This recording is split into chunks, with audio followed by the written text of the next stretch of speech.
اسرائیل مکی صورت ہے. سورہ بنی اسرائیل کے اندر آپ صلی اللہ علیہ وسلم کے معراج کے سفر کا جو تھا اس کا واقعے کا تھوڑا سا ہنٹ ملتا ہے. جو معراج کا سفر تھا اس کو 2 حصوں میں تقسیم کیا جاتا ہے. معراج کا سفر جو آپ صلی اللہ علیہ وسلم کا زمینی حصہ تھا اس کو اسراء کہا جاتا ہے. اس اسراء کا ذکر جو ہے بنی اسرائیل میں آتا ہے. اور جو آپ کا دوسرا معراج کا سفر تھا جس کو معراج کہا جاتا ہے آسمانی سفر کا حصہ، وہ سورہ نجم کے اندر آتا ہے. بسم اللہ الرحمن الرحیم. سبحان الذی اسری بعبدہ لیلا من المسجد الحرام الی المسجد الاقصی الذی بارکنا حولہ لنریہ من آیاتنا انہ هو السمیع البصیر. پاک ہے وہ جو لے گیا ایک رات اپنے بندے کو مسجد حرام سے دور کی اس مسجد تک جس کے ماحول میں اس نے برکت دی ہے تاکہ اسے اپنی کچھ نشانیوں کا مشاہدہ کرائے. حقیقت میں وہی ہے سب کچھ سننے اور دیکھنے والا. تقریباً 25 صحابہ سے یہ واقعہ جو ہے آپ کو نیریشنز کے اندر ملتا ہے اور 25 صحابہ سے مختلف تفصیلات کے ساتھ ملتا ہے. مختلف واقعات اس کے اندر ملتے ہیں تو صحابہ نے مختلف اینگلز کور کیے ہیں. کسی کو رسول اللہ نے جو بتایا اس نے وہ لکھ لیا، جس کو رسول اللہ نے کچھ بتایا اس نے وہ لکھ لیا. اور یہاں ایک بات یہ ذہن میں رکھیے کہ اسکالرز بتاتے ہیں کہ آپ کو معراج خواب میں نہیں ہوئی تھی بلکہ آپ کی جسمانی معراج تھی. مثال کے طور پر اگر یہ خواب کے اندر معراج ہوئی ہوتی تو کفار مکہ کو اعتراض کرنے کی ضرورت بھی نہیں تھی. اگر میں آپ سے کہوں کہ میں کل رات خواب میں امریکہ گئی تھی تو کیا آپ کہیں گی مجھے کہ نہیں ہو ہی نہیں سکتا، آپ جا ہی نہیں سکتی؟ کوئی بھی نہیں کہے گا. آپ کہیں گے ٹھیک ہے آپ گئی تھی، کہہ رہی ہیں تو گئی ہوں گی خواب میں. میں کہوں میں جسمانی طور پر کل رات میں امریکہ گئی تھی اور میں کل دوپہر میں آپ کے ساتھ تھی 1 بجے میں آپ کے ساتھ تھی، رات میں امریکہ چلی گئی تھی اور اب میں واپس آ گئی ہوں، تو اب ہو سکتا ہے آپ کو میرے اوپر شک ہونا شروع ہو جائے. تو اللہ کے رسول صلی اللہ علیہ وسلم کی معراج جسمانی تھی. واقعہ معراج جو ہوا تھا یہ اس کی طرف اشارہ ہے. ہجرت مدینہ سے تقریباً 1 سال پہلے یہ واقعہ پیش آیا تھا اور یہاں پر آپ کے اس واقعے کے زمینی سفر کا حصہ بیان کیا گیا ہے. ہم نے اس سے پہلے موسیٰ کو کتاب دی تھی اور اسے بنی اسرائیل کے لیے ذریعہ ہدایت بنایا تھا. وَجَعَلْنَاهُ هُدًى، یہاں پر ہو کی جو ضمیر ہے یہ تورات کی طرف یا موسیٰ علیہ السلام کی طرف جا رہی ہے. اس تاکید کے ساتھ کہ میرے سوا کسی کو اپنا وکیل یعنی کارساز نہ بنانا. تم ان لوگوں کی اولاد ہو جنہیں ہم نے نوح کے ساتھ کشتی پر سوار کیا تھا اور نوح ایک شکر گزار بندہ تھا. پھر ہم نے اپنی کتابوں میں بنی اسرائیل کو اس پر متنبہ کر دیا کہ تم 2 مرتبہ زمین میں فساد عظیم برپا کرو گے اور بڑی سرکشی دکھاؤ گے. بنی اسرائیل کے 2 عروج اور 2 زوال کا ذکر آپ کو اس صورت کے اندر ملتا ہے، یعنی انٹرمیٹنٹ 4 دور ان کے آئے تھے. آخر کار جب ان میں سے پہلی سرکشی کا موقع آیا تو اے بنی اسرائیل ہم نے تمہارے مقابلے میں اپنے ایک ایسے بندے کو اٹھایا ایسے بندے اٹھائے جو نہایت زور آور تھے اور تمہارے ملک میں گھس کر ہر طرف پھیل گئے. یعنی کیا تھا کہ انبیاء کی امتوں پر اللہ تعالیٰ ایسی نشانیاں بھیجا کرتا تھا تاکہ ان کو پتا چل جائے کہ ان کا نبی ان سے جو بات کہہ رہا ہے وہ حق کہہ رہا ہے. اور پھر ان کے اوپر کچھ ایسے معاملات آتے تھے، کچھ ایسی سختیاں آتی تھیں جن سختیوں کی وجہ سے اللہ ان کو موقع دیتا تھا کہ شاید کہ یہ پلٹ آئیں. یہی موقع اللہ تعالیٰ نے بنی اسرائیلیوں کو دیا.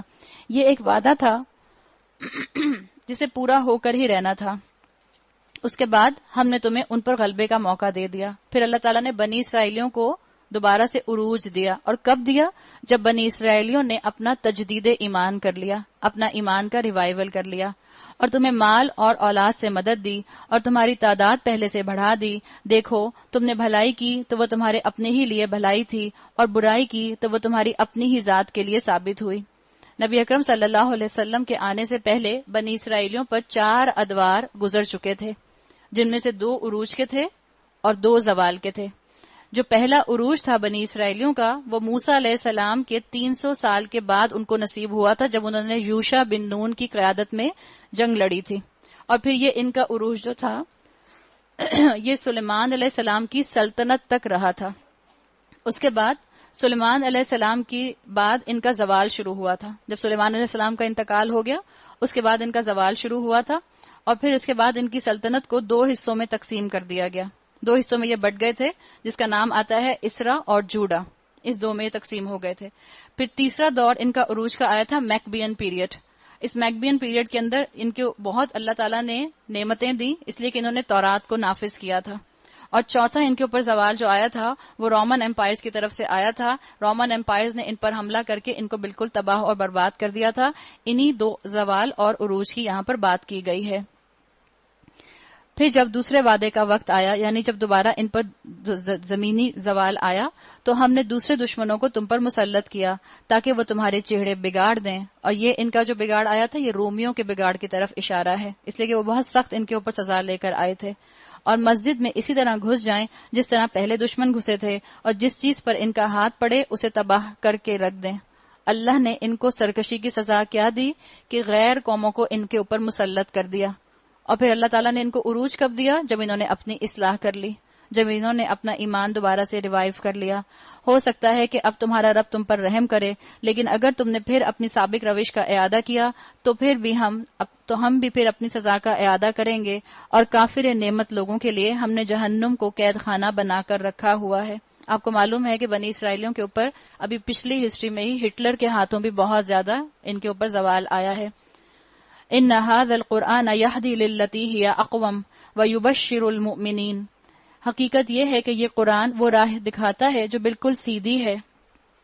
جو لوگ اسے مان کر بھلے کام کرنے لگیں انہیں یہ بشارت دیتا ہے کہ ان کے لیے بڑا اجر ہے.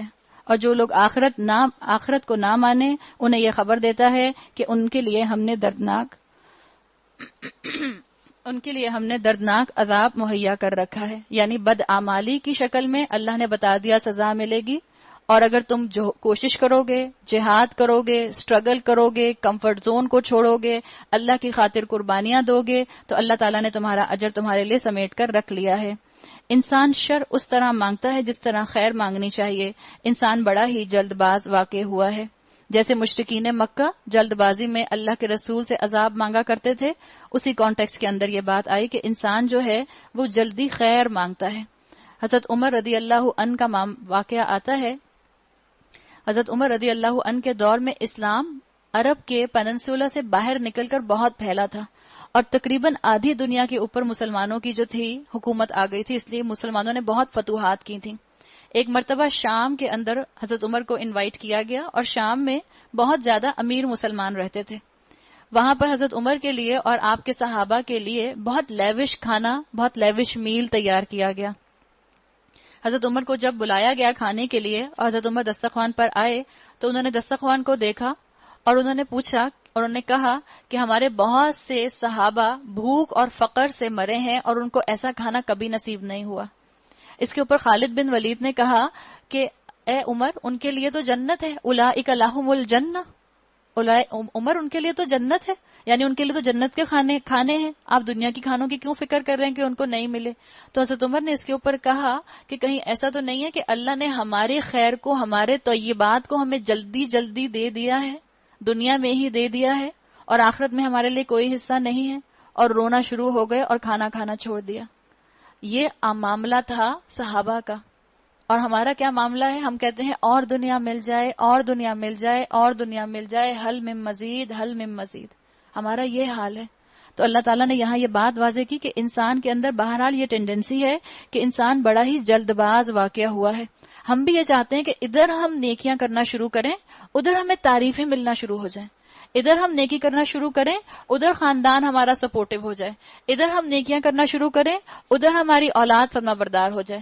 ادھر ہم نیکیاں کرنا شروع کریں، ہماری اولاد کے رزلٹ اے سٹار سے نیچے آئے ہی نہیں. ہمارے بچے ایک سے ایک اعلیٰ یونیورسٹی میں پڑھیں. کیوں؟ میں اتنی نیکیاں کر رہی ہوں. آف کورس ایسا ہونا چاہیے. انسان جلد باز واقع ہوا ہے. دیکھو، ہم نے رات اور دن کو دو نشانیاں بنایا ہے. رات کی نشانی کو ہم نے بے نور بنایا اور دن کی نشانی کو روشن کر دیا تاکہ اپنے رب کا فضل تم تلاش کر سکو اور ماہ و سال کا حساب معلوم کر سکو. جس طرح عروج و زوال کی بات کی گئی، اسی طرح اللہ تعالیٰ نے اس کے ریفرنس سے یہاں پر دن اور رات کی بات کر دی اور بتا دیا کہ جیسے دن کے بعد رات آتی ہے، ایسے یاد رکھو ہر کمال کو زوال ہے. مسلمانوں پر ایک وقت گزر چکا ہے کہ مسلمان دنیا میں بہت عروج پر تھے. آج اس قوم پر زوال ہے. آج یہ قوم سو رہی ہے. ورنہ ایک وقت مسلمانوں کے اوپر کیا تھا کہ مسلمان کے لیے شاعر نے کہا تھا کہ خورشید کی مانند جیتے ہیں، ادھر ڈوبے ادھر نکلے، ادھر ڈوبے ادھر نکلے. آج اس قوم کے اوپر زوال ہے. تو کیا نا امید ہو کر بیٹھ جائیں؟ نہیں. جیسے دن کے بعد رات آتی ہے ایسے ہی رات کے بعد دن بھی آتا ہے. امید کے ساتھ اس امت کو جگانے کی فکر کریں. پہلے میں خود جاگوں، پھر میں اوروں کو جگاؤں. وہ جو چوکیدار ایک زمانے میں ٹی وی پر دکھاتے تھے، وہ پھرتا ہے اپنے ہاتھ میں ڈنڈا لے کے اور کہتا تھا جاگتے رہنا، میرے پر نہ رہنا. ہمارا بھی بالکل وہی حال ہے، ہمیں بھی یہی کرنا ہے. میں آپ کو کہہ دوں جاگتے رہنا، میرے پر نہ رہنا. صرف اس لیے کہ ہم سب نے اکٹھے بیٹھ کر قرآن پڑھ لیا اور اکٹھے بیٹھ کر رمضان کے مہینے میں قرآن سن رہے ہیں، صرف اس لیے مجھے اور آپ کو جو ہے اللہ تعالیٰ جنت میں نہیں بھیجے گا. اللہ میرا اور آپ کا عمل دیکھے گا. اللہ دیکھے گا میں نے اس امت کے اندر جو امت وسط ہونے کی ذمہ داری میرے کندھوں پر ہے وہ میں نے ادا کی کہ نہیں کی. چاہے میں اسکول گوئنگ ہوں، چاہے میں یونیورسٹی گوئنگ ہوں، چاہے میں ہاؤس وائف ہوں، چاہے میں پروفیشنل کسی سے تعلق رکھتی ہوں، کسی بھی پروفیشن سے تعلق رکھتی ہوں. اسی طرح ہم نے ہر چیز کو الگ الگ ممیز کر کے رکھا ہے. ہر انسان کا شگون ہم نے اس کے اپنے گلے میں لٹکا کر رکھا ہے. یعنی اصل برکت کس چیز کی ہوتی ہے؟ نیکیوں کی. اور نحوست کس چیز کی ہوتی ہے؟ گناہوں کی. شگون اس چیز کے اندر ہوتا ہے، اللہ کی دنیا کی نعمتوں کے اندر شگون نہیں ہوتا. قیامت کے روز ہم ایک نوشتہ اس کے لیے نکالیں گے جسے وہ کھلی کتاب کی طرح پائے گا. پھر کیا کہا جائے گا؟ اقرا کتابک، پڑھ اپنا نامہ اعمال، کفا بنفسک الیوم علیک حسیبا، آج اپنا حساب لگانے کے لیے تو اکیلا کافی ہے. اللہ تعالیٰ قیامت کے دن شاید ہمارے اعمال کی کوئی مائکرو چپ نکال کر جو ہے وہ بڑے سے پروجیکٹر پر چلا دیں گے اور ایک ایک عمل آپ کا اور میرا سامنے آ جائے گا. ایسے لگتا ہے جیسے آپ نے کبھی آج سے کئی سو سال پہلے تو شاید لوگ سمجھ بھی نہ سکتے.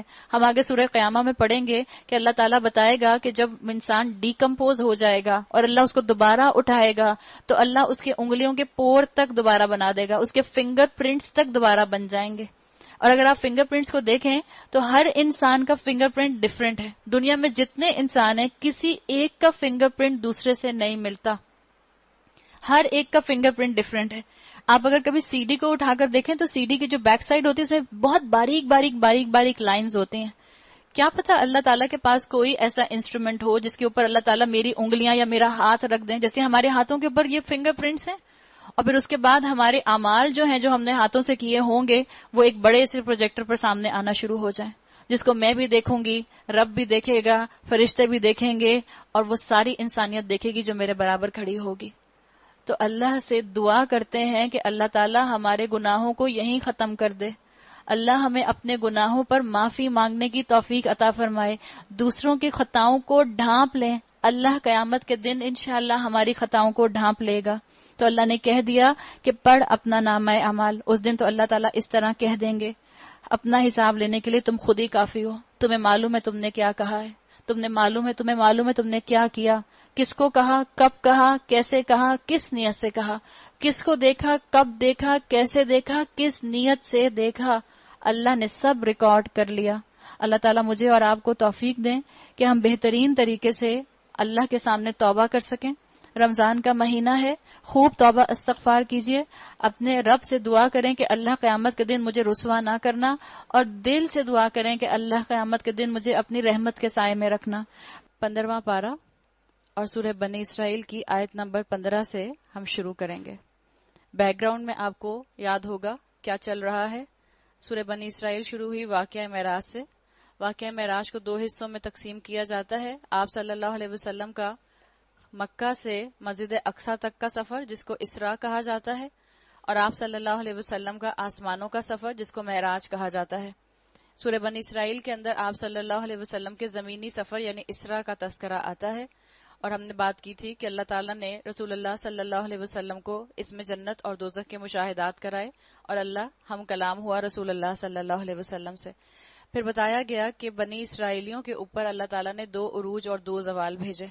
جو زوال آئے اس کی وجہ بتا دی گئی کہ ان کے پر زوال کیوں آئے.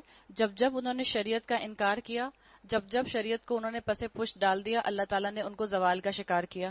اور عروج کی وجہ بتا دی کہ عروج ملا جب بھی انہوں نے کتاب کو قائم کیا، کتاب پر عمل کیا، کتاب کو نافذ کیا. جو 2 زوال آئے تھے، ایک آیا تھا نبوکڈ نظر کے ہاتھوں، اور آپ جانتے ہیں کہ بیبیلون کا بادشاہ تھا اور بہت زبردست طریقے سے اس نے جنگ کی تھی بنی اسرائیلیوں کے خلاف. جو دوسرا زوال آیا تھا وہ رومن جنرل ٹائٹس کے تھرو آیا تھا، اور اس نے ہیکل کی اینٹ سے اینٹ بجا دی تھی. اور آپ کو معلوم ہے کہ آج بھی ان کی بس اس ٹیمپل آف سولومن کی ویلنگ وال ایک ہی رہ گئی ہے. آج بھی اسی کی دیوار کے ساتھ کھڑے ہو کر وہ اپنی عبادت کرتے ہیں، گریہ زاری کرتے ہیں. تو اللہ تعالیٰ نے بتایا کہ کس طرح سے اللہ نے ان کو تباہی کا شکار کیا جب انہوں نے اللہ کی نافرمانی کی. اور آپ کو معلوم ہوگا کہ یہ جنرل رومن ٹائٹس جو تھا، اس نے فلسطین سے بنی اسرائیلیوں کو نکال دیا تھا، اور تقریباً 600 سال تک یہ فلسطین میں دوبارہ انٹر نہیں ہو سکے. جب تاریخ بتاتی ہے کہ جب حضرت عمر رضی اللہ عنہ کا دور تھا، اس وقت ان کو فلسطین میں آنے کی اجازت دی گئی. تو اللہ تعالیٰ نے جب بنی اسرائیلیوں کے عروج اور زوال کا ذکر کیا، پھر دن رات کا ذکر کیا اور بتا دیا کہ ہر دن کے بعد رات آتی ہے، اور اگر رات ہے تو تم نا امید نہ ہو، دن ضرور آئے گا، تاکہ مسلمان امت جن پر آج زوال ہے، جو امت اس وقت سو رہی ہے، جو امت اس وقت غافل ہے، اس کو احساس ہو جائے کہ اس نے بھی اپنے لیے کوئی اچھے کام کرنے ہیں تاکہ دوبارہ سے عروج کو حاصل کر سکے. آج مسلمان امت کے اندر برین ڈرین ہے. ہمارا سارا ینگ کراؤڈ جو ہے وہ باہر جا رہا ہے، اور باہر جا کر کتنے بچے اپنے ایمان پر قائم رہتے ہیں، کتنے تقوی پر قائم رہتے ہیں، ہم اچھی طرح جانتے ہیں. اللہ چند کو بچا کے رکھتا ہے، باقی زیادہ تر تو اسی رو میں بہہ جاتے ہیں. تو اللہ تعالیٰ نے بتا دیا کہ مسلمانوں کے اوپر بھی اگر عروج آئے گا تو محنت کی جا سکتی ہے. مسلمانوں کی زندگیوں میں جب قرآن کا اور سنت کا نور چمکے گا تو دوبارہ سے مسلمان اپلفٹ ہو جائیں گے. اور اللہ نے آگے بتا دیا کہ ہر انسان کے جو نامہ اعمال ہیں وہ اس کی گردن میں لٹک رہے ہیں. کوئی دن منحوس نہیں ہوتا، کوئی رنگ منحوس نہیں ہوتا. اللہ نے کہہ دیا اصل برکت ہوتی ہے نیکیوں کی اور اصل نحوست ہوتی ہے گناہوں کی. آیت نمبر 15 میں آتا ہے من اہتدی فانما یہتدی لنفسہ ومن ضل فانما یضل علیہا ولا تزر وازرۃ وزر اخری وما کنا معذبین حتی نبعث رسولا. جو کوئی راہ راست اختیار کرے اس کی راست روی اس کے اپنے لیے مفید ہے، اور جو گمراہ ہو اس کی گمراہی کا وبال اسی پر ہے. کوئی بوجھ اٹھانے والا دوسرے کا بوجھ نہ اٹھائے گا. بتا دیا گیا کہ انڈیویجول اکاؤنٹیبلٹی ہوگی، اور ہم عذاب دینے والے نہیں ہیں جب تک کہ لوگوں کو حق و باطل کا فرق سمجھانے کے لیے ایک پیغمبر نہ بھیج دیں. جب ہم کسی بستی کو ہلاک کرنے کا ارادہ کرتے ہیں تو اس کے خوشحال لوگوں کو حکم دیتے ہیں اور وہ اس میں نافرمانیاں کرنے لگتے ہیں. خوشحال لوگوں کو حکم دیتے ہیں، کیا مطلب ہے؟ اللہ معاشرے کے اندر جو بگاڑ لاتا ہے وہ کس کے تھرو لاتا ہے؟ ایلیٹ کے تھرو لاتا ہے. اس لیے کہ جب ایلیٹ بگڑتے ہیں اور وہ اپنی نعمتوں کے مس یوز کی وجہ سے بگڑتے ہیں، کافروں کی نقالیاں کرتے ہیں، جب ان کی ساری لائلٹیز کافروں کے ساتھ ہو جاتی ہیں تو جس ڈگر پر وہ چلتے ہیں معاشرہ بھی اسی ڈگر پر چلنا شروع کر دیتا ہے. تو اس لیے یہاں کہا گیا کہ ہر کوئی اپنی اپنی اکاؤنٹیبلٹی کرے. حضرت عمر رضی اللہ عنہ کہا کرتے تھے حاسبوا قبل ان تحاسبوا، اپنا حساب لو اس سے قبل کہ تمہارا حساب لیا جائے. تو بتا دیا گیا کہ عذاب کا فیصلہ اس وقت چسپاں ہوتا ہے جب بستی کی بستیاں پوری کی پوری گناہوں میں انوالو ہو جاتے ہیں. تب عذاب کا فیصلہ اس بستی پر چسپاں ہو جاتا ہے اور ہم اسے برباد کر کے رکھ دیتے ہیں. مترفین کے ذریعے، ملا کے ذریعے، سرداروں کے ذریعے، ایلیٹ کے ذریعے جب گناہ پھیلتے ہیں. دیکھ لو کتنی ہی نسلیں ہیں جو نوح کے بعد ہمارے حکم سے ہلاک ہوئیں. تیرا رب اپنے بندوں کے گناہوں سے پوری طرح باخبر ہے اور سب کچھ دیکھ رہا ہے. جو کوئی اس دنیا میں جلدی حاصل ہونے والے فائدوں کا خواہش مند ہو، من کان یرید العاجلہ عجلنا لہ فیہا ما نشاء لمن نرید. جو کوئی جلدی کا فائدہ مند کا خواہش، جو کوئی جلدی نعمتوں کے لینے کا خواہش مند ہوگا اسے ہم یہی دے دیتے ہیں جو کچھ بھی اسے دینا چاہیں. ہم نے کل بھی بات کی تھی، حضرت عمر رضی اللہ عنہ جو تھے وہ کہا کرتے تھے کہ مجھے خوف آتا ہے اس امت کے اوپر نعمتوں کی بارش دیکھ کر کہ کہیں اللہ تعالیٰ نے اس کو خیر دینے میں جلدی تو نہیں کر دی، کہیں سارا خیر اسی دنیا میں تو نہیں دے دیا گیا. ان کو ڈر لگا کرتا تھا.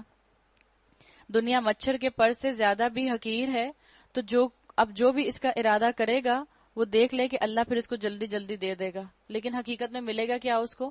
مچھر کا پر. پھر اس کے مقسوم میں جہنم لکھ دیتے ہیں جسے وہ تاپے گا ملامت زدہ اور رحمت سے محروم ہو کر. اور جو آخرت کا خواہش مند ہو، آخرت کا خواہش مند انسان کیسے ہوتا ہے؟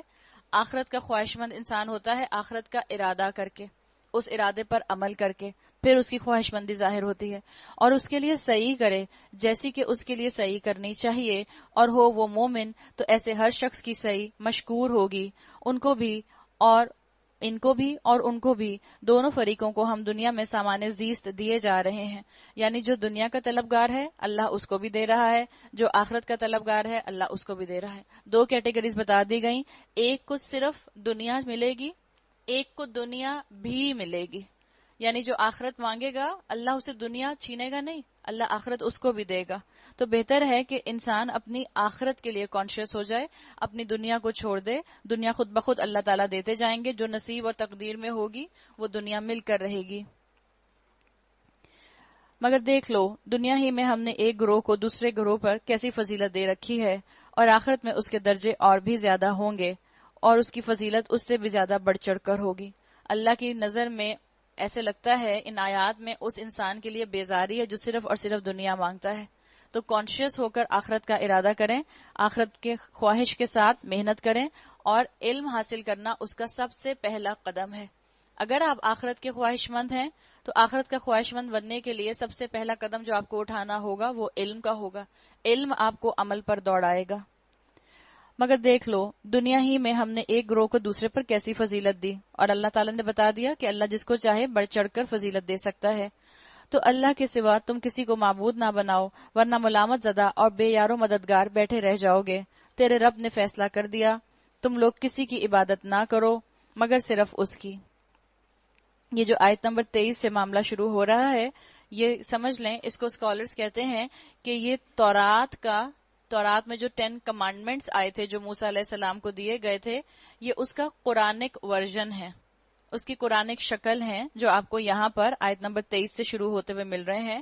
اور ابن عباس کا قول بھی اس کی سپورٹ میں مل جاتا ہے. اللہ تعالیٰ نے کیا کہا؟ وَقَضَىٰ رَبُّكَ أَلَّا تَعْبُدُوا إِلَّا إِيَّاهُ وَبِالْوَالِدَيْنِ إِحْسَانًا إِمَّا يَبْلُغَنَّ عِندَكَ الْكِبَرَ أَحَدُهُمَا أَوْ كِلَاهُمَا فَلَا تَقُل لَّهُمَا أُفٍّ وَلَا تَنْهَرْهُمَا وَقُل لَّهُمَا قَوْلًا كَرِيمًا. تیرے رب نے فیصلہ کر دیا ہے تم لوگ کسی کی عبادت نہ کرو مگر صرف اس کی. والدین کے ساتھ نیک سلوک کرو. اگر تمہارے پاس ان میں سے کوئی ایک یا دونوں بوڑھے ہو کر رہیں تو انہیں اف تک نہ کہو. اللہ تعالیٰ نے بتا دیا، پہلے اپنی بات کی کہ انسان اپنے آپ کو شرک سے محفوظ رکھے، اور ہم شرک پر بات کر چکے ہیں کہ شرک کتنی طرح کا ہوتا ہے. 3 طرح کا شرک ہوتا ہے. ہمیں ہر طرح سے اپنے خیالات کو، اپنی عبادات کو، اپنی سوچ کو، اپنے عقیدے کو شرک سے پاک کرنا ہے. ساری امیدیں اللہ سے، ساری اپروچ اللہ سے کر کے ہم نے دعاؤں کا جو سلسلہ بنانا ہے وہ اللہ کے ساتھ بنانا ہے. تو اللہ نے کہا کہ اللہ کے ساتھ کسی کو شریک نہ کرو، شرک سے اپنے آپ کو محفوظ رکھو، اور شرک سے انسان صرف کانشیس ہو کر علم کے ساتھ محفوظ رہ سکتا ہے، ورنہ بہت باریکی سے انسان شرک میں مبتلا ہو سکتا ہے اور اس کو علم بھی نہیں ہوتا. پھر اللہ تعالیٰ نے اپنے بعد والدین کا ذکر کیا کہ ان کے ساتھ نیک سلوک کرو. وَبِالْوَالِدَيْنِ إِحْسَانًا، وَبِالْوَالِدَيْنِ اور والدین کے ساتھ احسانً. یہاں پر کیا آیا؟ حسن سلوک کرنا. یہ نہیں آیا امر، نہیں آیا حکم، نہیں آیا یہاں پر فعل امر، نہیں آیا کمانڈ، نہیں آئی، بلکہ یہاں پر ایک اسم کی شکل آئی. اور یہ اسم کی شکل اس طرح سے لانے کا مطلب کیا ہے؟ آپ کو پہلے بھی بتایا کہ عربی زبان کے اندر اسم اور فعل کے اندر بیسک فرق یہ ہوتا ہے کہ اسم والی چیز جب آتی ہے تو اس کا مطلب ہے کہ یہ چیز ہمیشہ ہوگی. فعل کے اندر جو ہے وہ ٹیمپرری فیلنگز ہوتی ہیں، اس لیے کہ فعل میں کوئی کرنے والا چاہیے ہوتا ہے. کوئی ہوگا تو یہ کام کرے گا، کوئی ہوگا تو یا وہ کام ماضی میں کرے گا، یا حال میں کرے گا، یا مستقبل میں کرے گا. اللہ نے کہا وَبِالْوَالِدَيْنِ إِحْسَانًا، اور والدین کے ساتھ حسن سلوک کرنا ہے. یہاں پر یہ آ گیا ہے مصدر کے طور پر، اسم کے طور پر. بتا دیا گیا کہ والدین کی خدمت ایسے کرو جیسے تمہیں لگے کہ ان کی خدمت کرنے میں تمہارا فائدہ ہے. تمہیں ایسے لگے کہ والدین کی خدمت کرنا تمہارے لیے پلیجر ہے. تمہیں ایسے لگے کہ والدین کی بات ماننا، ان کی خدمت کرنا تمہارے لیے آنر ہے. ہمارے لیے والدین کا معاملہ کیا ہو جاتا ہے کہ اکثر اولاد اپنے والدین کو ان کے بڑھاپے میں صرف ٹالریٹ کر رہی ہوتی ہے، جبکہ اللہ تعالیٰ نے قرآن میں جگہ جگہ کہا ہے کہ والدین کے ساتھ حسن سلوک کرو. حسن سلوک سے نیچے کوئی عمل مت کرنا، بیسٹ سے کم کوئی ان کے ساتھ تم معاملہ مت رکھنا، بیسٹ معاملہ رکھنا.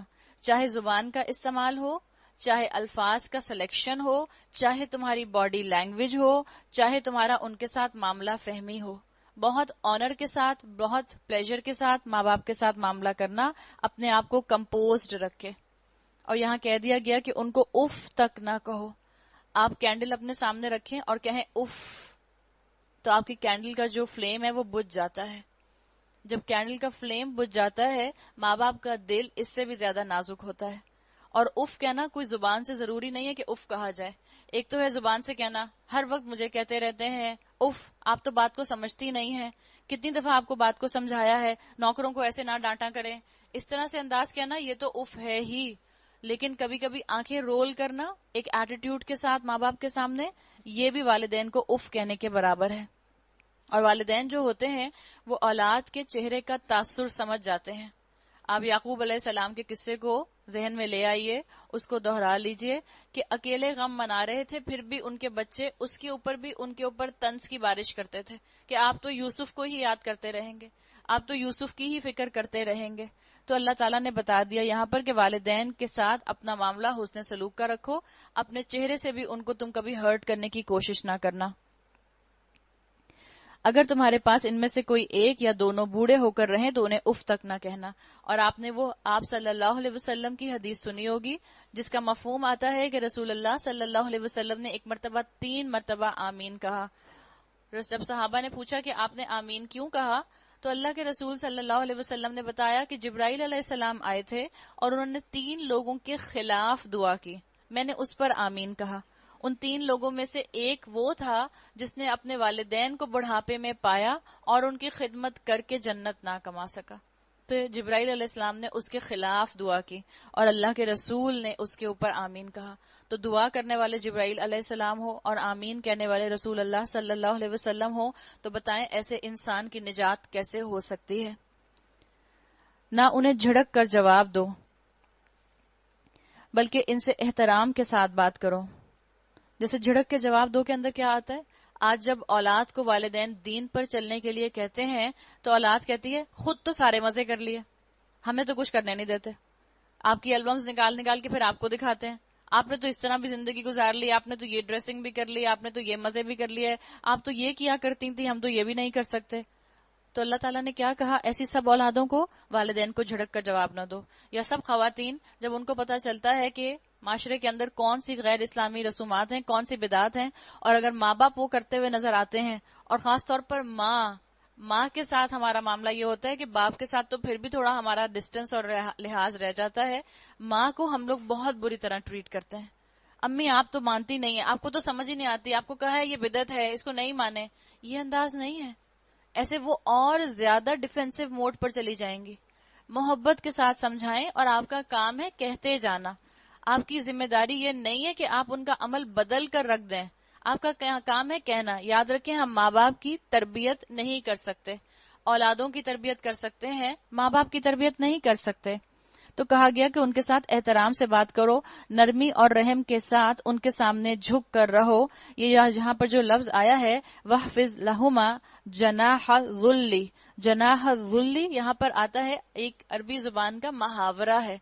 جیسے اردو انگریزی میں محاورے استعمال ہوتے ہیں، ایڈیومیٹک فریزز استعمال ہوتے ہیں، اسی طرح یہ جناح الذُّلِّ یہ عربی زبان کا ایک محاورہ ہے. اپنے پروں کو جھکا کر رکھو رحمت کے، یعنی ان کے سامنے جو ہے اکڑ کر مت کھڑے ہونا. جس ماں نے تمہیں گودوں میں لے کر سنبھالا ہے، جس ماں نے تمہارے ڈائپرز بدلے ہیں، جب تم خود 6 فٹ کے ہو جاؤ، جب تم خود ماں سے نکلتے ہوئے قد کے ساتھ ہو جاؤ تو ماں کے ساتھ روب سے بات نہ کرنا، ماں کے ساتھ جھڑک کے بات نہ کرنا، بلکہ کیا کرو اور دعا کیا کرو وَقُلْ رَبِّ ارْحَمْهُمَا كَمَا رَبَّيَانِي صَغِيرًا کہ اللہ تعالیٰ جس طرح انہوں نے رحمت اور شفقت کے ساتھ مجھے بچپن میں پالا تھا آپ بھی ان کے اوپر رحم فرمائیے. تمہارا رب خوب جانتا ہے کہ تمہارے دلوں میں کیا ہے. اولاد کی تربیت والدین کرتے ہیں تو والدین کو رب والا معاملہ جو ہے، رب والا ایسپیکٹ اپنی زندگی میں لانا پڑتا ہے. آپ نے رب کی ڈیفینیشن میں ایک اینگل پڑھا تھا، مربی، تربیت کرنے والا. والدین بھی تربیت کرتے ہیں، اس لیے یہاں پر لفظ آیا رب ارحمہما کما ربیانی صغیرا، جیسے انہوں نے میری تربیت کی تھی، جس رحمت اور شفقت کے ساتھ انہوں نے مجھے پالا تھا. تو جیسے ماں باپ نے ہمارے ساتھ شفقت کا معاملہ کیا تھا، ہم والدین کی خدمت کر کے ان کا تھوڑا سا جو ہے احسان کے ساتھ رویہ رکھ کے ہم تھوڑا سا ان کے ساتھ جو ہے شکریہ کا ایلیمنٹ شامل کر سکتے ہیں. جیسے اللہ کا شکریہ ادا نہیں کیا جا سکتا تو انسان اللہ کے سامنے عبادت میں سر جھکا دیتا ہے. اسی طرح والدین کا شکریہ ہم اس طرح ادا نہیں کر سکتے، لیکن یہ جو ہم حسن سلوک کرتے ہیں، ان کی باتوں سے درگزر کرتے ہیں، ان کی باتیں ہمیں پسند نہیں آتی لیکن اس پر ہم صبر کرتے ہیں، اس کے اندر بھی کوئی شکریہ والا ایلیمنٹ کہیں نہ کہیں سے شامل ہو جاتا ہے۔ تو بتا دیا گیا کہ اللہ کے بندو، نہ اللہ کے ساتھ شرک کرو اور نہ ہی اپنے والدین کے ساتھ غلط رویہ رکھو، بلکہ محبت کے ساتھ ان کے حق میں دعا کیے جاؤ۔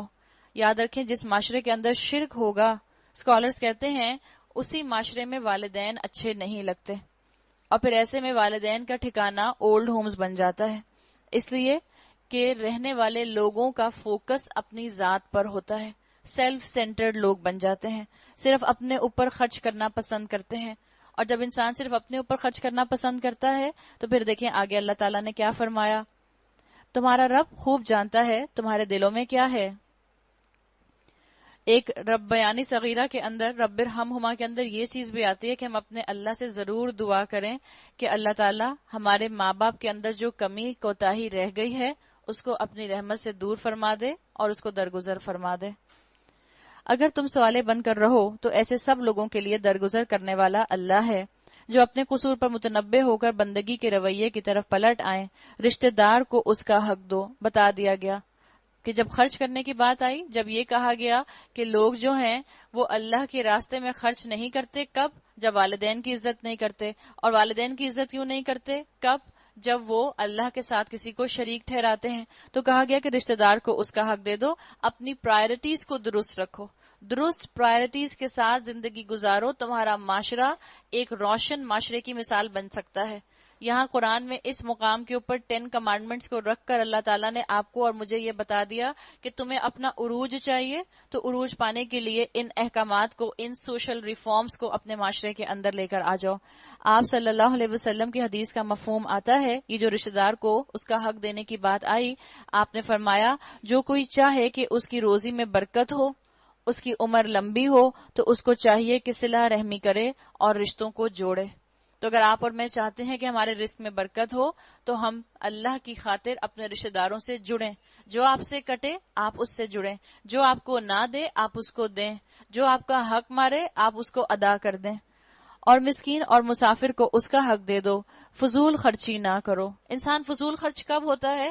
جب انسان سیلف سینٹرڈ ہوتا ہے، جب میں صرف اور صرف اپنی خواہشات پوری کرنے کی فکر میں رہوں گی تبھی مجھ سے جو ہے فضول خرچی ہوگی۔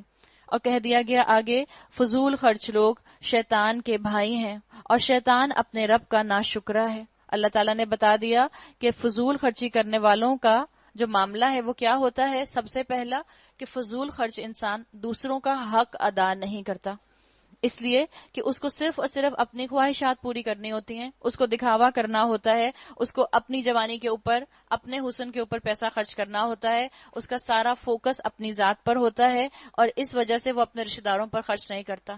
اور جب اپنے رشتہ داروں پر خرچ نہیں کرتا مال ہونے کے باوجود، تو پھر لوگ اس سے حسد کرنے لگ جاتے ہیں۔ انسان اپنے ارمان نکالنے کے لیے فضول خرچیاں کرتا ہے، تو اللہ نے کہا فضول خرچ جو ہیں وہ شیطان کے بھائی ہیں اور شیطان اپنے رب کا ناشکرا ہے۔ اسکالرز کہتے ہیں اسلام میں کمفرٹ کی اجازت ہے، آسائش کی اجازت ہے۔ مثال کے طور پر اگر آپ نے اپنا بستر کمفرٹیبل لیا ہوا ہے، الحمدللہ آپ گناہ گار نہیں ہیں، جائز ہے، حلال ہے، آپ استعمال کریں، اور اس بستر پر سونے کے بعد جو آپ کو نیند سے بیدار ہونے کے بعد انرجی ملے، اس انرجی کو اللہ کی راہ میں خرچ کریں، اللہ کی فرما برداری میں خرچ کریں۔ تو اسلام میں کمفرٹ کی اجازت ہے، آسائش کی اجازت ہے۔ پھر اسکالرز کہتے ہیں کہ اسلام کے اندر ڈیکوریشن کی بھی اجازت ہے، آرائش کی بھی اجازت ہے، یعنی آپ اپنے گھر کو سجا بھی سکتے ہیں۔ جب آپ اپنے گھروں کو سجانے کے بعد ان کو اللہ کی فرما برداری کا سمبل بنائیں، آپ اپنے گھروں کو سجانے کے بعد اپنے گھروں کو دین کے لیے کھول دیں، آپ اپنے گھروں کو سجانے کے بعد ان میں رہ کر اللہ کی نافرمانی نہ کریں، بلکہ ان گھروں میں رہ کر آپ کو اللہ یاد آ جائے۔ تو کہتے ہیں کہ کمفرٹ کی بھی اجازت ہے، آسائش کی بھی اجازت ہے، آرائش کی بھی اجازت ہے، ڈیکوریشن کی بھی اجازت ہے۔ کس چیز کی اسلام میں اجازت نہیں؟ نمائش کی اجازت نہیں ہے، فلانٹ کرنے کی اجازت نہیں ہے۔ اس لیے کہ جب فلانٹ کیا جاتا ہے، جب دکھاوا کیا جاتا ہے، تو پھر انسان خوب خرچ کرتا ہے، اور جب انسان خوب خرچ کرتا ہے تو اسراف کرتا ہے، اور جب انسان اسراف کرتا ہے تو بتا دیا گیا کہ جو اسراف کرنے والے ہیں ان المبذرین کانوا اخوان الشیاطین، وہ تو شیطان کے بھائی ہیں۔ دیکھیں، ایک ہوتا ہے اسراف، جس کو ہم کہتے ہیں ضرورت کی چیز میں حد سے زیادہ بڑھ کر خرچ کرنا، یا اپنی جیب سے بڑھ کر خرچ کرنا اسراف کہلاتا ہے۔ اسراف کے مقابلے میں ایک اور ٹرم استعمال ہوتی ہے جس کے لیے یہاں مبذرین آئی، اور اس سے پہلی آیت میں آ گیا، آیت نمبر 26 میں وَلَا تُبَذِّرْ تَبْذِيرًا۔ تبذیر کہتے ہیں صرف اور صرف دکھاوے کے لیے خرچ کرنا، اور تبذیر کا مظاہرہ ہمارے ہاں شادیوں کے اندر بے تحاشا نظر آتا ہے، بے تحاشا۔ وہی سٹیج جو ایک اچھے طریقے سے ڈیکوریشن کر کے ایک اچھے بجٹ میں بنایا جا سکتا ہے، ایک کمفرٹیبل ڈیسنٹ بجٹ میں بنایا جا سکتا ہے، ہم اس کے اوپر لاکھوں لگا کر اس کو بناتے ہیں۔ کیوں؟ تاکہ جیسا میرے بیٹے کے ولیمے کا سٹیج بنے، ایسا کبھی کسی کا نہ بنا ہو، سب لوگ واہ واہ کرتے ہوئے جائیں، تو اس کے اندر فلانٹ کرنے کا فیکٹر آ جاتا ہے۔ اگر ان سے، یعنی جو فضول خرچ ہیں ان سے، یعنی حاجت مند رشتہ دار، مسکینوں اور مسافروں سے تمہیں کترانا ہو، تو اس بنا پر کہ ابھی تم اللہ کی اس رحمت کو جس کے تم امیدوار ہو تلاش کر رہے ہو۔ یعنی اگر تم نے ایسے رشتہ داروں کو جو ضرورت مند ہے ان کو اوائڈ ہی کرنا ہے، تو ایک ہی صورت میں اوائڈ کر سکتے ہو کہ مثال کے طور پر ابھی خود تمہارے پاس اتنا مال نہیں ہے کہ تم ان کی مدد کر سکو، ورنہ مال ہوتے ہوئے ان کی مدد نہ کرنا اس کا کوئی ایکسکیوز نہیں ہے۔ اور اگر تمہارے پاس مال نہیں ہے تو کیا کرو؟ اللہ نے کہا انہیں نرم جواب دے دو، یعنی آرام سے ان کو سوری بول دو اور بتا دو کہ میرے پاس اس وقت نہیں ہے۔ ایک طریقہ یہ بھی ہوتا ہے سوری بولنے کا کہ میرے پاس آپ کو دینے کے لیے اس وقت کچھ نہیں ہے۔ ایک طریقہ یہ ہوتا ہے میرے پاس کچھ بھی نہیں ہے اس وقت۔ آپ سے کوئی آپ کا رشتہ دار جو آپ کے گھر ریگولر بیسس پر آتا ہے اور آپ اس کو جو ہے کچھ بھی مدد کرتی ہیں، مہینے کی بیسس پر، 6 منتھس کی بیسس پر، کبھی وہ آپ کے پاس آئیں اور اس مہینے مثال کے طور پر آپ نے زیادہ شاپنگ کر لی، تب آپ کو خواہش یہ ہو رہی ہے کہ میں اس مہینے ان کو نہ دوں، تو یہ مت کہیں کہ میرے پاس پیسے نہیں ہیں۔ کبھی ایسا موقع ہو سکتا ہے کہ آپ کے اور میرے پاس پیسے ہی نہ ہوں۔ مناسب بات کرتا ہے مومن، نپی تولی بات کرتا ہے، میجرڈ بات کرتا ہے، کہیں میرے پاس اس وقت آپ کو دینے کے لیے پیسے نہیں، میں معذرت چاہتی ہوں۔ اور اگر آپ مثال کے طور پر ان کو 20 دیتی ہیں تو 5 دے سکتی ہیں تو 5 دے دیں، 2 دے سکتی ہیں 2 دے دیں، کچھ تھوڑے بہت دے دیں تاکہ اللہ تعالیٰ آپ پر رحم فرمائے جب آپ زمین والوں پر رحم فرمائیں گی۔ نہ تو اپنا ہاتھ گردن سے باندھ رکھو اور نہ اسے بالکل ہی کھلا چھوڑ دو کہ ملامت زدہ اور عاجز بن کر رہ جاؤ۔ تیرا رب جس کے لیے چاہتا ہے رزق کشادہ کرتا ہے اور جس کے لیے چاہتا ہے تنگ کر دیتا ہے، وہ اپنے بندوں کے حال سے باخبر ہے اور انہیں دیکھ رہا ہے۔ بتا دیا کہ اتنی فضول خرچی نہ کرو، کہ اب تم اپنی اتنی فضول خرچی کرو، اپنے اوپر اتنا خرچ کرو، اپنی ہی جان کو اتنا سنوارتے رہو کہ تمہارا اپنی اولاد پر بھی خرچ کرنے کو دل نہ کرے۔ اور ہم سوچتے ہیں تو ہمیں یقین نہیں آتا کہ کبھی ماں باپ بھی ایسا کر سکتے ہیں کہ اپنی اولاد کے اوپر خرچ نہ کریں۔ ہم مسلمان ہیں، ہمیں معلوم ہے کہ ہمارے سامنے 2 طرح کے جہان ہیں، ایک جہان ہمیں نظر آتا ہے اور ایک جہان ہمیں نظر نہیں آتا۔ جس جہان میں ہم رہتے ہیں اس کو کہتے ہیں عالم شہادہ۔ شہادت کا مطلب ہے گواہی۔ گواہی کس چیز کی؟ میں وٹنس ہوں کہ میں اس معاشرے کے اندر، اس دنیا کے اندر، اس پلانٹ ارتھ کے اوپر موجود ہوں، یہ عالم شہادہ ہو گئی۔ ایک ہے عالم غیب، جو اولاد ہماری عالم الشہادہ میں ہوتی ہے اس پر تو ہم خرچ کرتے ہیں، اس پر خرچ کرنے سے ہم نہیں رکتے۔ جو اولاد ابھی عالم الغیب میں ہوتی ہے، کس طرح سے؟ مثال کے طور پر ماں کے ووم میں ہوتی ہے، اس سے انسان اس سے شیئر کرتے ہوئے گھبرانے لگ جاتا ہے، اس کے اوپر جو ہے خرچہ کرتے ہوئے انسان گھبراتا ہے۔ جب بھی بتا دیا گیا، پہلے خرچ کا ذکر کیا گیا، سب سے پہلے اللہ نے اپنی اطاعت کا ذکر کیا کہ اللہ کے ساتھ کسی کو شریک نہ کرو، پھر والدین کو دوسری سٹیج پہ بتایا گیا کہ ان کے ساتھ حسن سلوک کرو، پھر بتایا گیا کہ رشتہ داروں کو دو، پھر بتایا اسراف اور تبذیر نہ کرو، دکھاوے کے لیے بھی نہ خرچ کرو اور نہ اپنی پاکٹ سے بڑھ کر خرچ کرو، اور بتایا گیا کہ جو فضول خرچی کرتے ہیں ایک وقت ان پر آتا ہے کہ وہ اپنی اولاد پر بھی خرچ کرنا نہیں چاہتے، اسی لیے اللہ تعالیٰ نے اگلا حکم کیا دیا آیت نمبر 31 میں، وَلَا تَقْتُلُوا أَوْلَادَكُمْ خَشْيَةَ إِمْلَاقٍ، اور تم اپنی اولاد کو مفلسی کے ڈر سے قتل نہ کرو۔ 1450 سال پہلے اللہ تعالیٰ نے جو حکم دیا تھا، آج بھی 21ویں صدی کے اندر یہ حکم بالکل ویسے ہی آپ کی اور میرے لیے موجود ہے، اور ہمارے لوگوں کو ویسے ہی فائدہ دے سکتا ہے جیسا کہ اس نے 1450 سال پہلے لوگوں کو اولاد کی قدر سکھائی تھی۔ آج ابارشن، آج ٹرمینیشن، آج DNC کرا لینا بہت جلدی کے منتھ کے اندر، یہ ایک ایپیڈیمک کی طرح پھیل گیا ہے۔ بیماری کی طرح، وبا کی طرح ہماری دنیا کے اندر پھیل رہا ہے، پوری دنیا میں، صرف پاکستان میں نہیں، صرف ایشیا میں نہیں، صرف کسی ایک کانٹیننٹ میں نہیں، پوری دنیا میں ایپیڈیمک کی طرح پھیل رہا ہے، اور تقریباً 172 کنٹریز کے اندر ابارشن لیگلائز ہو چکا ہے۔ پاکستان جو کہ اسلامک ریپبلک سٹیٹ ہے، اس کے اندر ابارشن اللیگل ہے، لیکن جتنے کیسز آپ کو سننے کو ملتے ہیں، ایک وقت آپ کو محسوس ہوگا اگر آپ اس کی ڈیموگرافک فگرز دیکھیں، 2001 کے بعد اس کی ڈیموگرافک فگر سامنے آئی نہیں گورنمنٹ آف پاکستان کی طرف سے، اس کو ایسا چھپایا گیا ہے کہ وہ دوبارہ جو ہے وہ سامنے آتی نہیں۔ تورات کی طرح، جیسے بنی اسرائیلیوں کے علماء نے تورات چھپا لی تھی، ایسے ہی ہمارے ملک کے اندر اس طرح کی ساری برائیوں کی ڈیموگرافک فگرز چھپا لی جاتی ہیں، یا تو ڈیموگرافک فگرز نکالی نہیں جاتی تاکہ نہ سامنے آئیں گی، نہ پریشانی ہوگی، اور نہ ہمیں اس کے لیے امینڈمنٹس کرنی پڑیں گی، یا اگر سامنے آتی ہیں تو ان کو چھپا لیا جاتا ہے۔ 2001 کے بعد کوئی اس طرح کے ڈیموگرافک فگرز پاپولیشن کنٹرول سے ریلیٹڈ جو ہیں وہ سامنے نہیں آئے جس میں ابارشن کا ذکر کیا گیا ہو۔ 2001 میں پتا چلا تھا کہ پاکستان کے اندر ابارشن جو ہے وہ انڈیا سے زیادہ تیزی میں پھیل رہا ہے، انڈیا سے زیادہ پاکستان کے اندر ابارشن ہو رہا ہے، حالانکہ یہاں پر ابارشن اللیگل ہے۔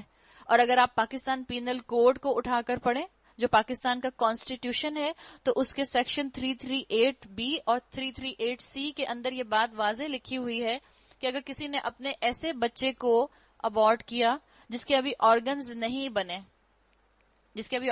بنے تو اس انسان کو جو ہے اس انسان کو جو ہے 3 سال قید ہو سکتی ہے اگر کسی نے اپنے ایسے بچے کو ابارٹ کیا۔ اور اگر کسی نے اپنے ایسے بچے کو ابارٹ کیا جس کے آرگنز بن چکے ہیں، اس کے لمبز بن چکے ہیں، تو سیکشن 338C کے مطابق اس کو 7 سال قید ہوگی اور اس کو بلڈ منی ادا کرنا ہوگا، دیت ادا کرنی ہوگی۔ اور یہ سزا کس کو ہوگی؟ جس نے ابارشن کیا، جس نے کروایا اس نے نہیں، جس نے کروایا وہ تو بلڈ منی دے گی عورت، کیا کس نے؟ ڈاکٹر نے۔ اور ہمارے ہاں ڈاکٹرز کو یہ بات معلوم ہوتی ہے، آپ ڈاکٹرز کو بتائیں تو ڈاکٹرز کہتے ہیں کیوں، ہمارا کیا قصور ہے، ہم تو ایک عورت کو مشکل سے بچا رہے ہوتے ہیں، وہ کہتی ہے ابارٹ کر دو تو ہم ہمدردی میں ابارٹ کر دیتے ہیں، ہم اس کو ٹراما سے بچانے کے لیے ابارٹ کر دیتے ہیں۔ وہ اللہ جو ایک عورت سے 70 ماؤں سے بڑھ کر محبت کرتا ہے، کیا ڈاکٹر اس اللہ کے مقابلے میں زیادہ ہمدرد ہو گئی کہ اس نے اس عورت کی ہمدردی میں ایک بچہ اور انسانی بچہ قتل کر دیا؟ آپ کو معلوم ہوگا ایمبرولوجی جتنی تیزی سے ترقی ہوئی ہے پچھلے 60 ایئرز کے اندر، اتنی تیزی سے پروگرس اور ڈیولپمنٹ سائنس کی کسی اور دوسری برانچ میں نہیں ہوئی۔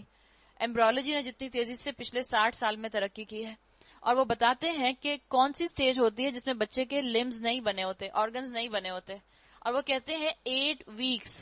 8 ویکس کتنے ہوتے ہیں؟ کتنے مہینے ہوتے ہیں؟ 2 مہینے، 2 months۔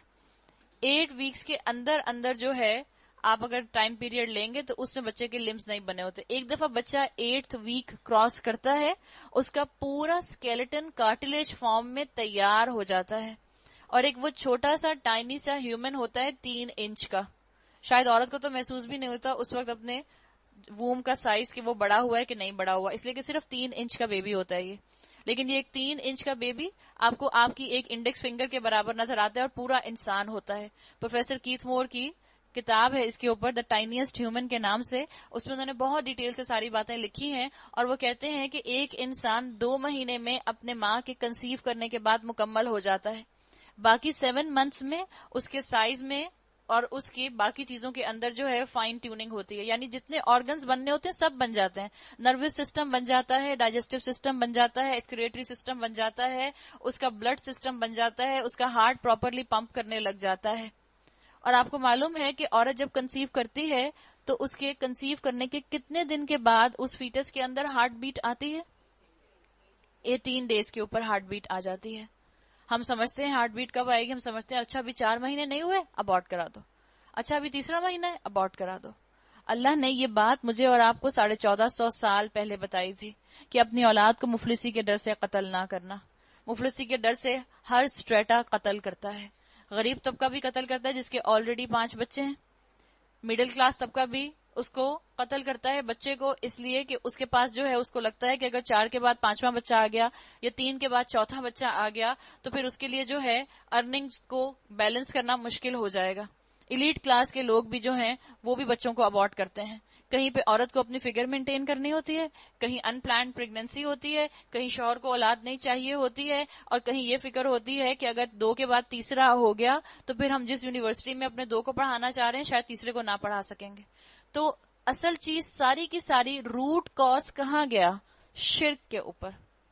ہم کہیں اس میں شرک کا کیا ایلیمنٹ ہے؟ اس میں شرک کا ایلیمنٹ ہے اپنی اولاد کا اور اپنا رازق اپنے آپ کو سمجھا. جب بھی کہا کہ اگر تیسری اولاد آ گئی یا چوتھی اولاد آ گئی یا 5ویں اولاد آ گئی تو ہم اس کو اس طرح نہیں کھلا سکیں گے جیسے باقی 2 یا 3 کو کھلا رہے ہیں. رازق نہ آپ ہے نہ میں ہوں، رازق اوپر بیٹھا ہے جو مجھے بھی رزق دیتا ہے اور میری اولاد کو بھی دیتا ہے. اللہ نے کہا نحن نرزقہم، اللہ نے پہلے تمہاری اولاد کی بات کی، ہم ان کو بھی رزق دیتے ہیں، وَإِيَّاكُمْ، اور تم کو بھی رزق دیتے ہیں. تو اے مسلمانوں، بریڈ ونر جو ہے نہ وہ بیٹا ہوتا ہے، نہ جو ہے تم اپنی فیملی کو بریڈ پرووائڈ کرتے ہو، نہ تم اپنے رازق خود ہو. الرازق اوپر بیٹھا ہے، وہ الرازق جو پوری دنیا کو رزق دیتا ہے، جو ایک حرکت کرنے والے جانور سے لے کر بڑی بڑی گیلیکسیز میں جو مخلوقات موجود ہیں سب کو رزق سے نوازتا ہے. اللہ نے کہا ان قتلہم کان خطئا کبیرا، یقیناً ان کا قتل ایک بڑی خطا ہے، بتا دیا گیا. اور یہ ساری چیزیں ایک دوسرے کے ریپل ایفیکٹ کے طور پر ہوتی ہیں. انسان شرک میں مبتلا ہوتا ہے، رب کو رازق نہیں سمجھتا، اپنا کریڈٹ خود لیتا ہے، میری کمائی، میری اولاد، میرے بچے، میرا گھر، میری صلاحیتیں. یہیں سے شرک شروع ہو جاتا ہے. جب والدین اولڈ ہومز میں جاتے ہیں انسان سیلف سینٹرڈ بنتا ہے. انسان سیلف سینٹرڈ ہوتا ہے تو رشتہ داروں پر خرچ نہیں کرتا. رشتہ داروں پر خرچ نہیں کرتا تو ایک سٹیج اس کی یہ آتی ہے کہ وہ شیطان کے بھائیوں میں ڈکلیئر ہو جاتا ہے اور پھر اس حد تک گرتا ہے کہ اولاد تک کو قتل کر دیتا ہے. تو اللہ تعالیٰ نے ہر برائی کو سیکوینس میں ڈسکرائب کر دیا کہ دیکھو تم نے یہ کام نہیں کرنا. آپ دیکھیں پھر جیسے ہم نے پہلے بھی دیکھا تھا سورہ انعام کی آیت میں کہ جہاں بہت سارے ڈونٹس بتائے تھے، کبیرہ گناہ بتائے تھے، وہاں ایک ڈو بتایا تھا، والدین کے ساتھ احسان کرو. یہاں کہا سب سے پہلے کیا نہ کرو؟ اللہ کے ساتھ شرک نہ کرو. اور پھر کیا کہا؟ والدین کے ساتھ کیا نہ کرو یا کرو؟ والدین کے ساتھ کرو حسن سلوک. پھر کیا آیا کہ اپنے رشتہ داروں کو دو. اب یہاں پر بھی یہ بھی ڈوز آ گئے. پھر کہا کہ شیطان کے بھائی نہ بنو، تو یہاں پر ڈونٹس آ گئے.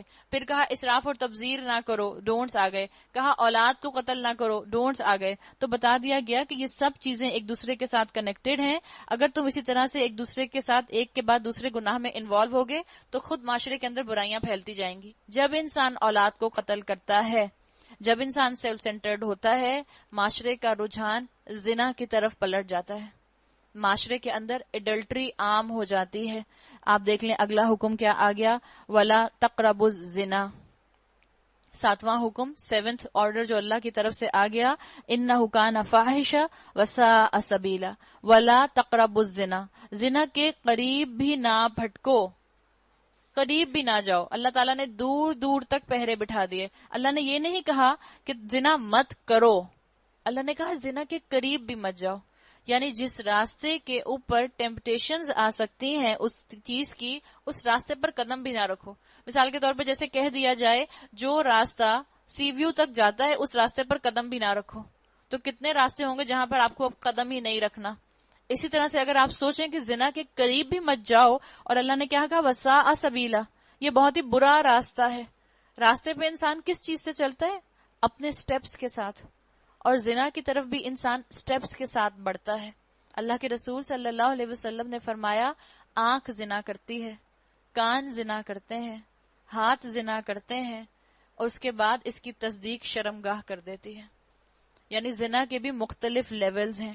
تو یہاں سارے ان گناہوں کو ڈیٹیل سے ڈسکرائب کر دیا گیا. تو زنا سے اپنے آپ کو بچانے والا وہی ہو سکتا ہے جس کو اپنے آپ کو شرک سے بچانے کی کانشیسنس ہوگی، جو والدین کی عزت کرے گا، جو رشتہ داروں پر خرچ کرے گا، جو سیلف سینٹرڈ نہیں ہوگا، جو اپنی اولاد کا خیال رکھے گا، جو اولاد کی نعمت ملنے کے بعد اس کو قتل نہیں کر دے گا، وہی زنا سے بچے گا. جتنا ابارشن عام ہوگا اتنا ایکسٹرا میریٹل افیئرز اور پری میریٹل افیئرز عام ہو جائیں گے. اور آج جس شہر کے اندر آپ اور میں رہتے ہیں وہاں جس کوانٹٹی کے اندر نکاح نہیں ہوتے، اس کوانٹٹی میں ایکسٹرا میریٹل اور پری میریٹل افیئرز ہیں. ینگ بچے جو آفیسز میں کام کرتے ہیں، کبھی ان کے لائف سٹائلز کو دیکھیں، کبھی ان سے پوچھیں کتنی بچیوں نے اپنی عزت کھوئی ہے اس چکر میں. کیوں؟ اس لیے کہ زنا کے راستے پر آہستہ آہستہ انسان پڑ جاتا ہے. شیطان کہتا ہے تو کیا ہو گیا، تمہارا ارادہ تھوڑی ہے کرنے کا. بالکل جیسے اس نے ہمارے والد آدم علیہ السلام کو بہکایا تھا، ایسے ہی وہ آج کی اس جنریشن کو بہکاتا ہے. اور اس جنریشن کو کیا، بڑی عمر کی خواتین اور مرد بھی. ہمارے ہی معاشرے کی خواتین ہیں جو یہ تو برداشت کر لیتی ہیں کہ شوہر کی گرل فرینڈز ہوں، شوہر کے کسی کے ساتھ جو ہیں وہ ریلیشن شپس ہوں، لیکن یہ برداشت نہیں کرتی کہ شوہر دوسری بیوی لے کر آ جائے. تو ایسے معاشرے کے اندر پھر زنا ہی عام ہوگا. اگلی چیز جس سے روکا گیا وہ ہے وَلَا تَقْتُلُوا النَّفْسَ الَّتِي حَرَّمَ اللَّهُ إِلَّا بِالْحَقِّ.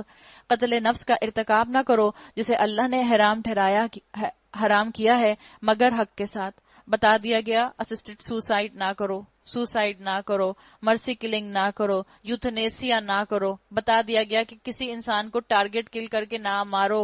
یہ سب چیزیں حرام ہیں، اللہ نے منع کر دیا. جو اسلام کی سزاؤں کے ذریعے مختلف سزائیں رکھی گئی ہیں اس سے کسی کی جان چلی جاتی ہے تو صرف اسٹیٹ، وہ بھی قاضی وقت جو ہے وہ فیصلہ کر کے ان سزاؤں کو نافذ کر سکتا ہے. مثال کے طور پر کسی کا قتل ہو گیا، انٹینشنل مرڈر کیا، اس کا بدلہ قصاص ہے، جان کے بدلے جان دینی ہوگی. اس صورت میں جان لی جا سکتی ہے.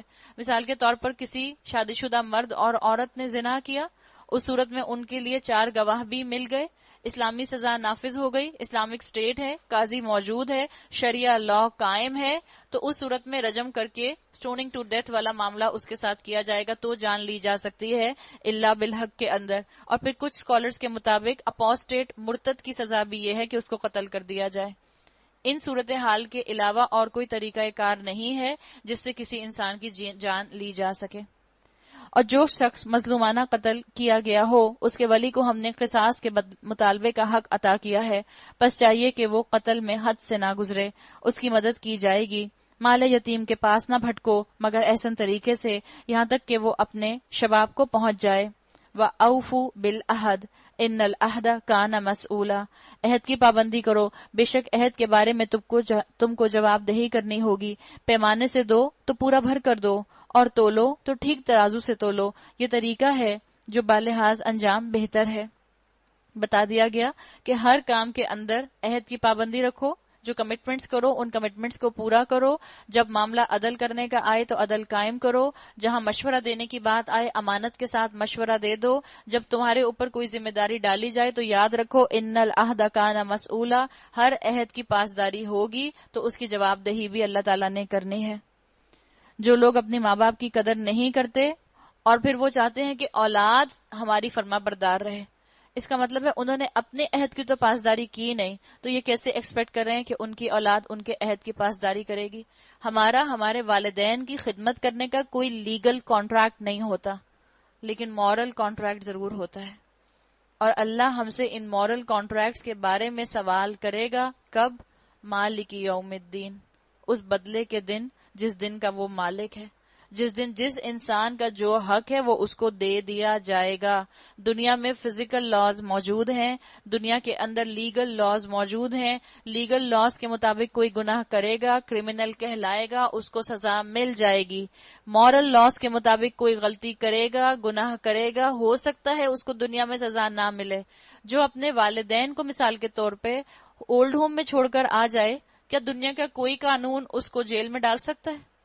کوئی قانون نہیں ڈال سکتا. اللہ کی جیل موجود ہے اس کے لیے، اس لیے کہ اللہ کے ہاں میرا اور آپ کا یہ ایک مورل کانٹریکٹ ہے. اللہ نے کہا زمین پر اکڑ کر مت چلو، ولا تمشی فی الارض مرحا، زمین پر اکڑ کر مت چلو. تم نہ زمین کو پھاڑ سکتے ہو نہ پہاڑوں کی بلندی کو پہنچ سکتے ہو. یعنی کیا کہا؟ Don't think too much of your self. ایک ایٹیٹیوڈ کے ساتھ مت چلنا، ایک باڈی لینگویج کے ساتھ مت چلنا، اپنے آپ کو کچھ سمجھتے ہوئے مت چلنا. اب میں نے یہ کپڑے پہنے، سب سے اچھی میں لگ رہی ہوں، اف میرا یہ ابایا، کیا ابایا پہن کر انسان نہیں اترا سکتا؟ ابایا پہن کر بھی انسان اترا سکتا ہے. اف میرا حجاب سب سے خوبصورت میرا حجاب، اف میرا انداز سب سے خوبصورت میرا انداز. اللہ نے کہا زمین پر اکڑ کر مت چلو. تو یہ بتائیں انسان زمین کے علاوہ کہیں چلتا ہے کہ ہم کہیں اچھا زمین پر نہیں اکڑیں گے، کہیں اور جا کے تھوڑا سا ذرا اکڑ لیں گے؟ زمین کے علاوہ کہیں ہم چلتے ہیں؟ ہم اٹھتے بیٹھتے سوتے لیٹتے کھاتے پیتے سب زمین کے اوپر ہی ہیں. تو جتنی دیر زندہ ہو ایٹیٹیوڈ کے ساتھ زندہ مت رہنا، تکبر کے ساتھ زندہ مت رہنا. بتا دیا گیا اپنی باڈی لینگویج کو درست رکھنا، کسی کو حقارت سے مت دیکھنا. اللہ تم سے ہر چیز کا سوال کرے گا. جب اللہ نے کہہ دیا ان العہد کان مسئولا، تم سے ہر چیز کا سوال ہوگا، یاد رکھنا. اللہ تم سے تمہاری بصارت کا سوال کرے گا، تمہارے آئی کیو کا سوال کرے گا، تمہارے گرے میٹر کا سوال کرے گا، تمہاری عقلوں کا، تمہاری انٹلیکٹ کا سوال کرے گا. تو ایٹیٹیوڈ کے ساتھ مت چلنا. حضرت علی رضی اللہ عنہ کہا کرتے تھے، ان کے قول کا مفہوم آتا ہے کہ انسان اگر تجھے گناہ کرنا ہی ہے تو کسی ایسی جگہ جا کر گناہ کر جہاں سے تجھے اللہ نہ سکے.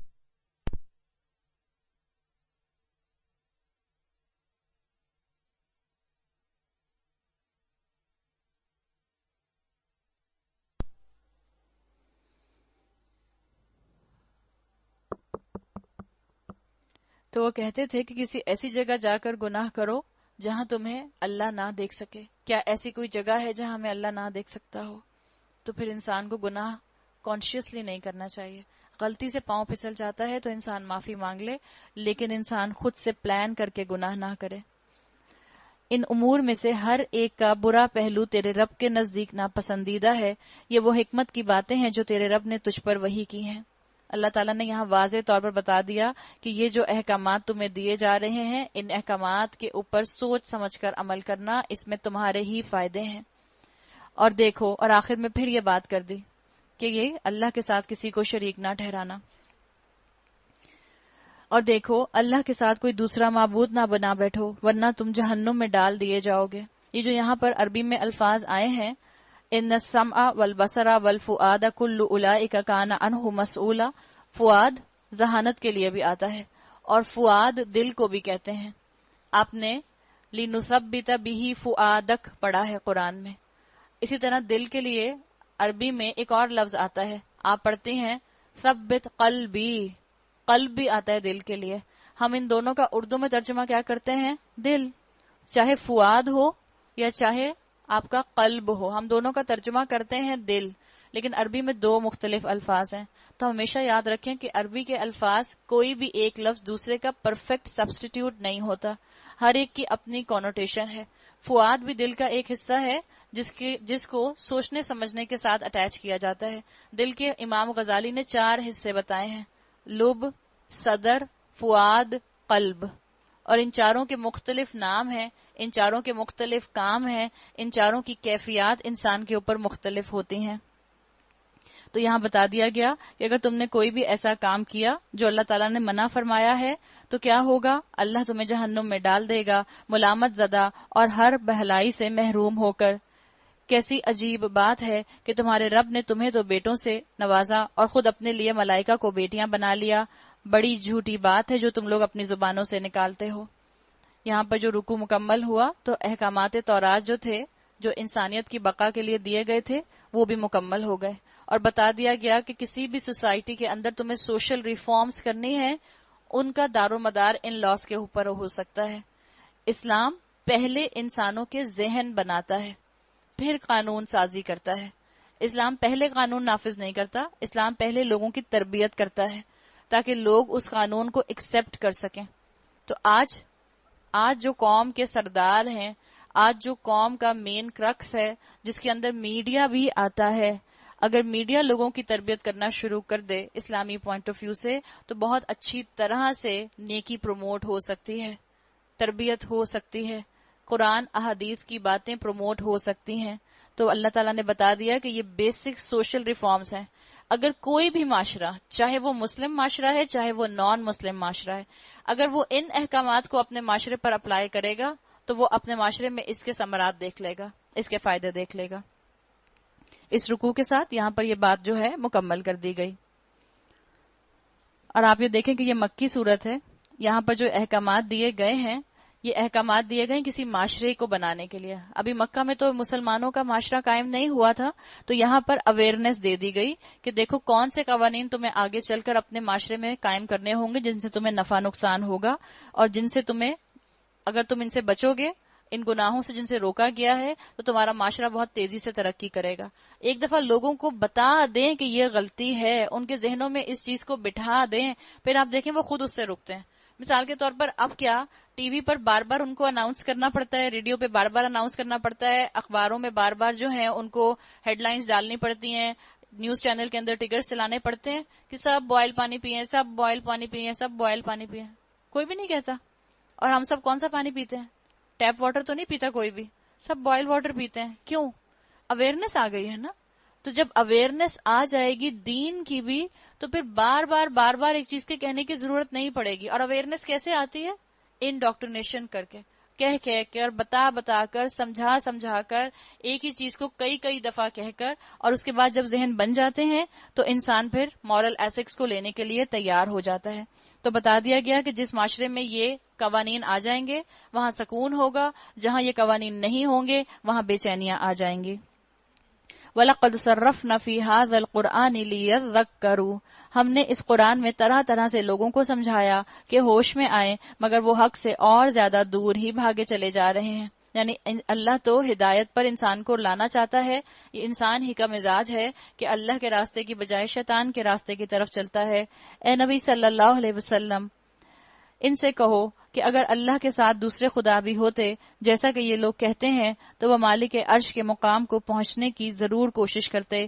پاک ہے وہ اور بالا تر ہے وہ ان باتوں سے جو یہ لوگ کر رہے ہیں. اس کی پاکی تو ساتویں آسمان اور زمین اور ساری چیزیں بیان کر رہی ہیں. اس کی پاکی تو ساتوں آسمان، زمین اور وہ ساری چیزیں بیان کر رہی ہیں جو آسمان اور زمین میں ہیں. کوئی چیز ایسی نہیں جو اس کی حمد کے ساتھ اس کی تسبیح نہ کر رہی ہو، مگر ان کی تسبیح تم نہیں سمجھتے. حقیقت یہ ہے کہ وہ بڑا ہی بردبار اور درگزر کرنے والا ہے. یعنی اگر تم غور و فکر کرنا چاہتے ہو قرآن پر تو کیا کرو؟ بتا دیا گیا اگر تم قرآن پر غور و فکر کرنا چاہتے ہو تو تسبیح کرو. تسبیح جو ہے وہ تمہارے لیے تمہارا دل ہدایت کے لیے کھول دے گی، اللہ کے احکامات کو اڈاپٹ کرنے کے لیے کھول دے گی. دعا آتی ہے، ایک مفسر ہیں اور جن کا نام بہت آپ نے سنا ہوگا اسلامک ہسٹری کے اندر، اسکالر ابن تیمیہ. ابن تیمیہ دعا کیا کرتے تھے، یا معلم ابراہیم، اے ابراہیم کو سکھانے والے معلم، علمنی، اللہ مجھے بھی سکھا دے. اسی طرح دعا کیا کرتے تھے، یا مفہم سلیمان، اے سلیمان کو حکمت اور فراست اور فہم دینے والے، مفہمنی، مجھے بھی فہم اور حکمت اور فراست عطا کر دے. ابن تیمیہ کے لیے آتا ہے کہ جب ان کو کوئی آیت قرآن کی سمجھ نہیں آیا کرتی تھی تو کئی گھنٹے استغفار کیا کرتے تھے. ہمیں قرآن کی کوئی بات سمجھ نہ آئے، ہم ترجمہ یاد کرنا چاہ رہے ہیں اور ہمیں ترجمہ یاد نہ ہو رہا ہو، ہم عربی کا کوئی چیز سمجھنا چاہ رہے ہوں، ہم حفظ کرنا چاہ رہے ہیں اور حفظ نہ ہو رہا ہو، ہم کیا کرتے ہیں؟ غصے میں بند کر دیتے ہیں. ہم کہتے ہیں میں نہیں کر سکتی، میرا کام نہیں ہے، بھائی میری عمر نہیں ہے اب یہ کام کرنے کی، بھئی میری عقل نہیں چلتی اس کام کے لیے. نہیں، کوشش اور کوشش کے ساتھ کثرت سے استغفار. بتا دیا گیا کہ یہی طریقہ رہا اسکالرز کا بھی. آپ دیکھیں گی سورہ بنی اسرائیل میں قرآن کا لفظ کئی دفعہ آپ کو ملے گا جب آپ اس کی تلاوت کریں گی. جب تم قرآن پڑھتے ہو تو ہم تمہارے اور آخرت پر ایمان نہ لانے والوں کے درمیان ایک پردہ حائل کر دیتے ہیں اور ان کے دلوں پر ایسے غلاف چڑھا دیتے ہیں کہ وہ کچھ نہیں سمجھتے. ان کے کانوں میں گرانی پیدا کر دیتے ہیں، یعنی وہ لاپرواہی کا پردہ پیدا کر دیتے ہیں. اور جب تم قرآن میں اپنے ایک ہی رب کا ذکر کرتے ہو تو وہ نفرت سے منہ موڑ لیتے ہیں. ہمیں معلوم ہے کہ جب وہ کان لگا کر تمہاری بات سنتے ہیں تو دراصل کیا سنتے ہیں، اور جب بیٹھ کر باہم سرگوشیاں کرتے ہیں تو کیا کہتے ہیں. یہ ظالم آپس میں کہتے ہیں کہ یہ تو ایک سحر زدہ آدمی ہے جس کے پیچھے تم بھاگے جا رہے ہو. دیکھو کیسی باتیں ہیں جو یہ لوگ تم پر چھانٹتے ہیں، یہ بھٹک گئے ہیں، انہیں راستہ نہیں ملتا. آج بھی جو اللہ کے دین کی باتیں بتائیں، آج بھی جو اللہ کے نام پر کام کرنے والے بڑے بڑے اسکالرز ہیں، ہمارے معاشرے کے لوگ ان کو بھی تانا دینے سے باز نہیں آتے. کسی کو یہودی ایجنٹ کہہ دیتے ہیں، کسی کو جو ہے وہابی کہہ دیتے ہیں، کسی کو کہہ دیتے ہیں رسول اللہ صلی اللہ علیہ وسلم کا گستاخ ہے، اور اس کے سارے کام کو جو ہے اپنی ان باتوں سے ضائع کرنے کی کوشش کرتے ہیں.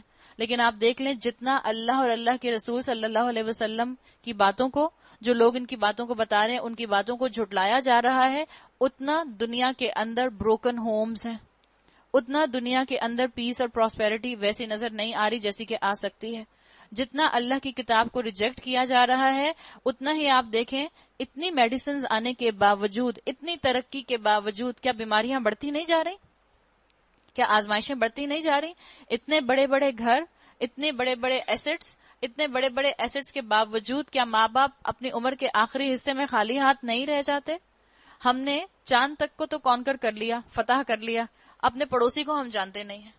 یہ تو ہمارا حال ہے. یہ اس معاشرے کے اوپر وہ ساری بے چینیاں ہیں جو شریعت کو نہ نافذ کرنے کی وجہ سے ظاہر ہو رہی ہیں.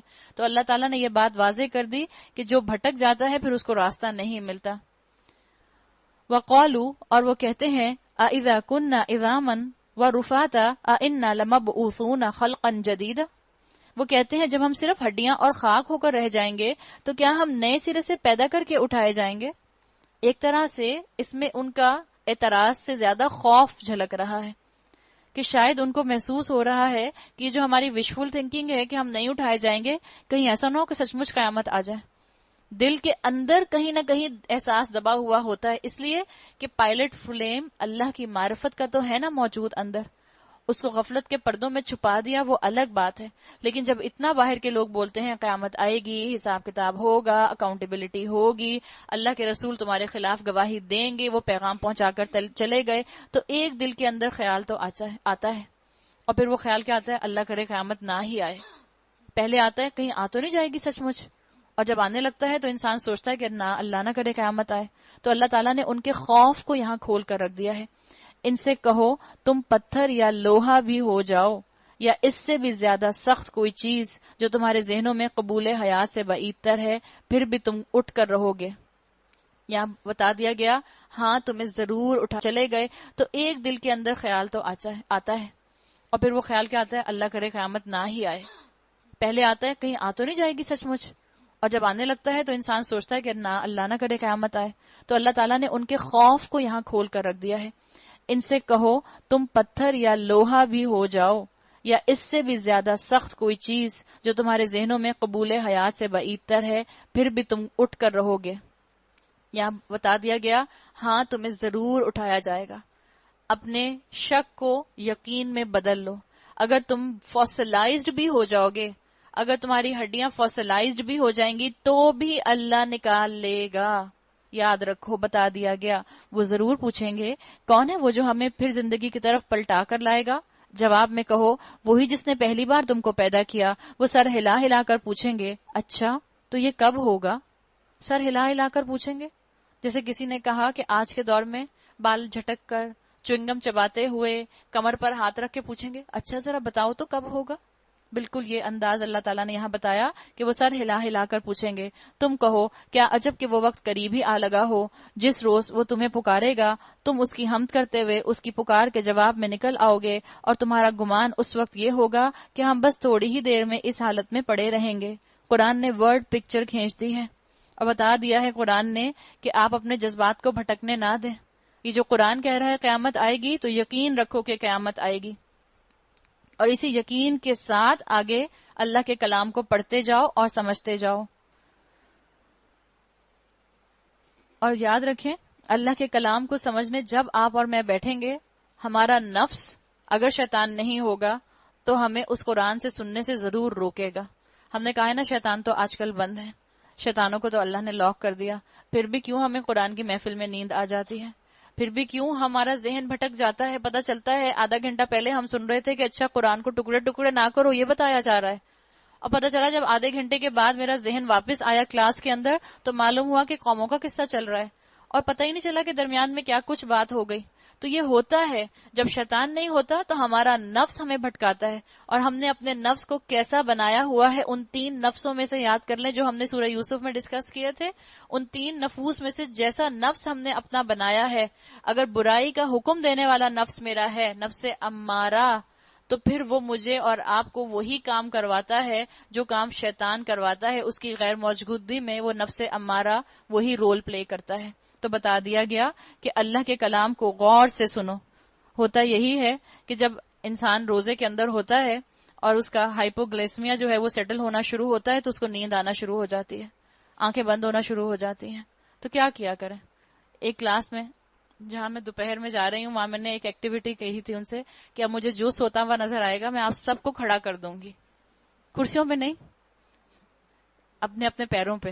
آپ سب کھڑے ہو جائیں اور جو آپ کے برابر میں بیٹھا ہے اس کو کیا کریں؟ نہیں اس سے گلے ملے، حق کریں اس کو، اور پھر اس کو مسکرا کر دیکھیں، اور پھر واپس اپنی اپنی کرسیوں پہ بیٹھ جائیں. تو نیند آتی ہے تو اس کا طریقہ ایک یہ ہوتا ہے، اگر آپ میں سے کسی کو محسوس ہو کہ آپ کو نیند کا غلبہ ہو رہا ہے، قرآن سمجھا نہیں جا رہا، قرآن سننے میں دقت ہو رہی ہے، آنکھیں بند ہو رہی ہیں، ذہن سو رہا ہے، شوگر لیول لو ہو رہا ہے، تو تھوڑا سا چل کر وہاں سے چل کر یہاں آ جائے کرے، مجھے ڈسٹربنس نہیں ہوگی انشاءاللہ، میں پریشان نہیں ہوں گی. میں باہر والوں کو بھی کہہ رہی ہوں اور اندر والوں کو بھی کہہ رہی ہوں. اگر کسی کو نیند کا غلبہ محسوس ہو، آپ چل کر وہاں تک جائیے اور پھر واپس آ جائیے، ورنہ پھر مجھے وہی ایکٹیویٹی کرانی پڑے گی جو مجھے دوپہر کی کلاس میں کرانی ہوتی ہے. اور اے نبی صلی اللہ علیہ وسلم، میرے بندوں یعنی مومن بندوں سے کہہ دو کہ زبان سے وہ بات نکالا کریں جو بہترین ہو. کون سی بات نکالا کریں؟ جو احسن ہو. وَقُلْ لِعِبَادِي، اللہ نے کیا کہا؟ عبادی. یہ جو یا متکلم آئی فرسٹ پرسن کی، یہ کب آتی ہے؟ جب اللہ یا تو بہت محبت کا اظہار کرتا ہے یا بہت غضب کا اظہار کرتا ہے. اسی طرح قرآن میں آتا ہے ان عذابی، میرا عذاب، ورنہ زیادہ تر اللہ اپنے لیے رائل وی استعمال کرتا ہے. ہم نے پیدا کیا، ہم نے بنایا، ہم نے نازل کیا، ہم سمیٹنے والے ہیں. لیکن جب اللہ کہتا ہے میرے بندوں سے کہہ دیں بہت اپنائیت کے ساتھ، وَقُلْ لِعِبَادِي يَقُولُوا، کہ کیا ہے؟ جب بھی وہ کچھ کہیں الَّتِی ہِیَ احسن، جو سب سے بہتر ہو، جو سب سے اچھا ہو، جو سب سے بھلا ہو. دراصل یہ شیطان ہے جو انسانوں کے درمیان فساد ڈلوانے کی کوشش کرتا ہے.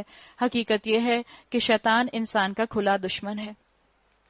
شیطان ایسی آوازیں ہمیں سنواتا ہے کہ وہ الفاظ ہمارے کانوں سے ہمارے دل میں چلے جاتے ہیں.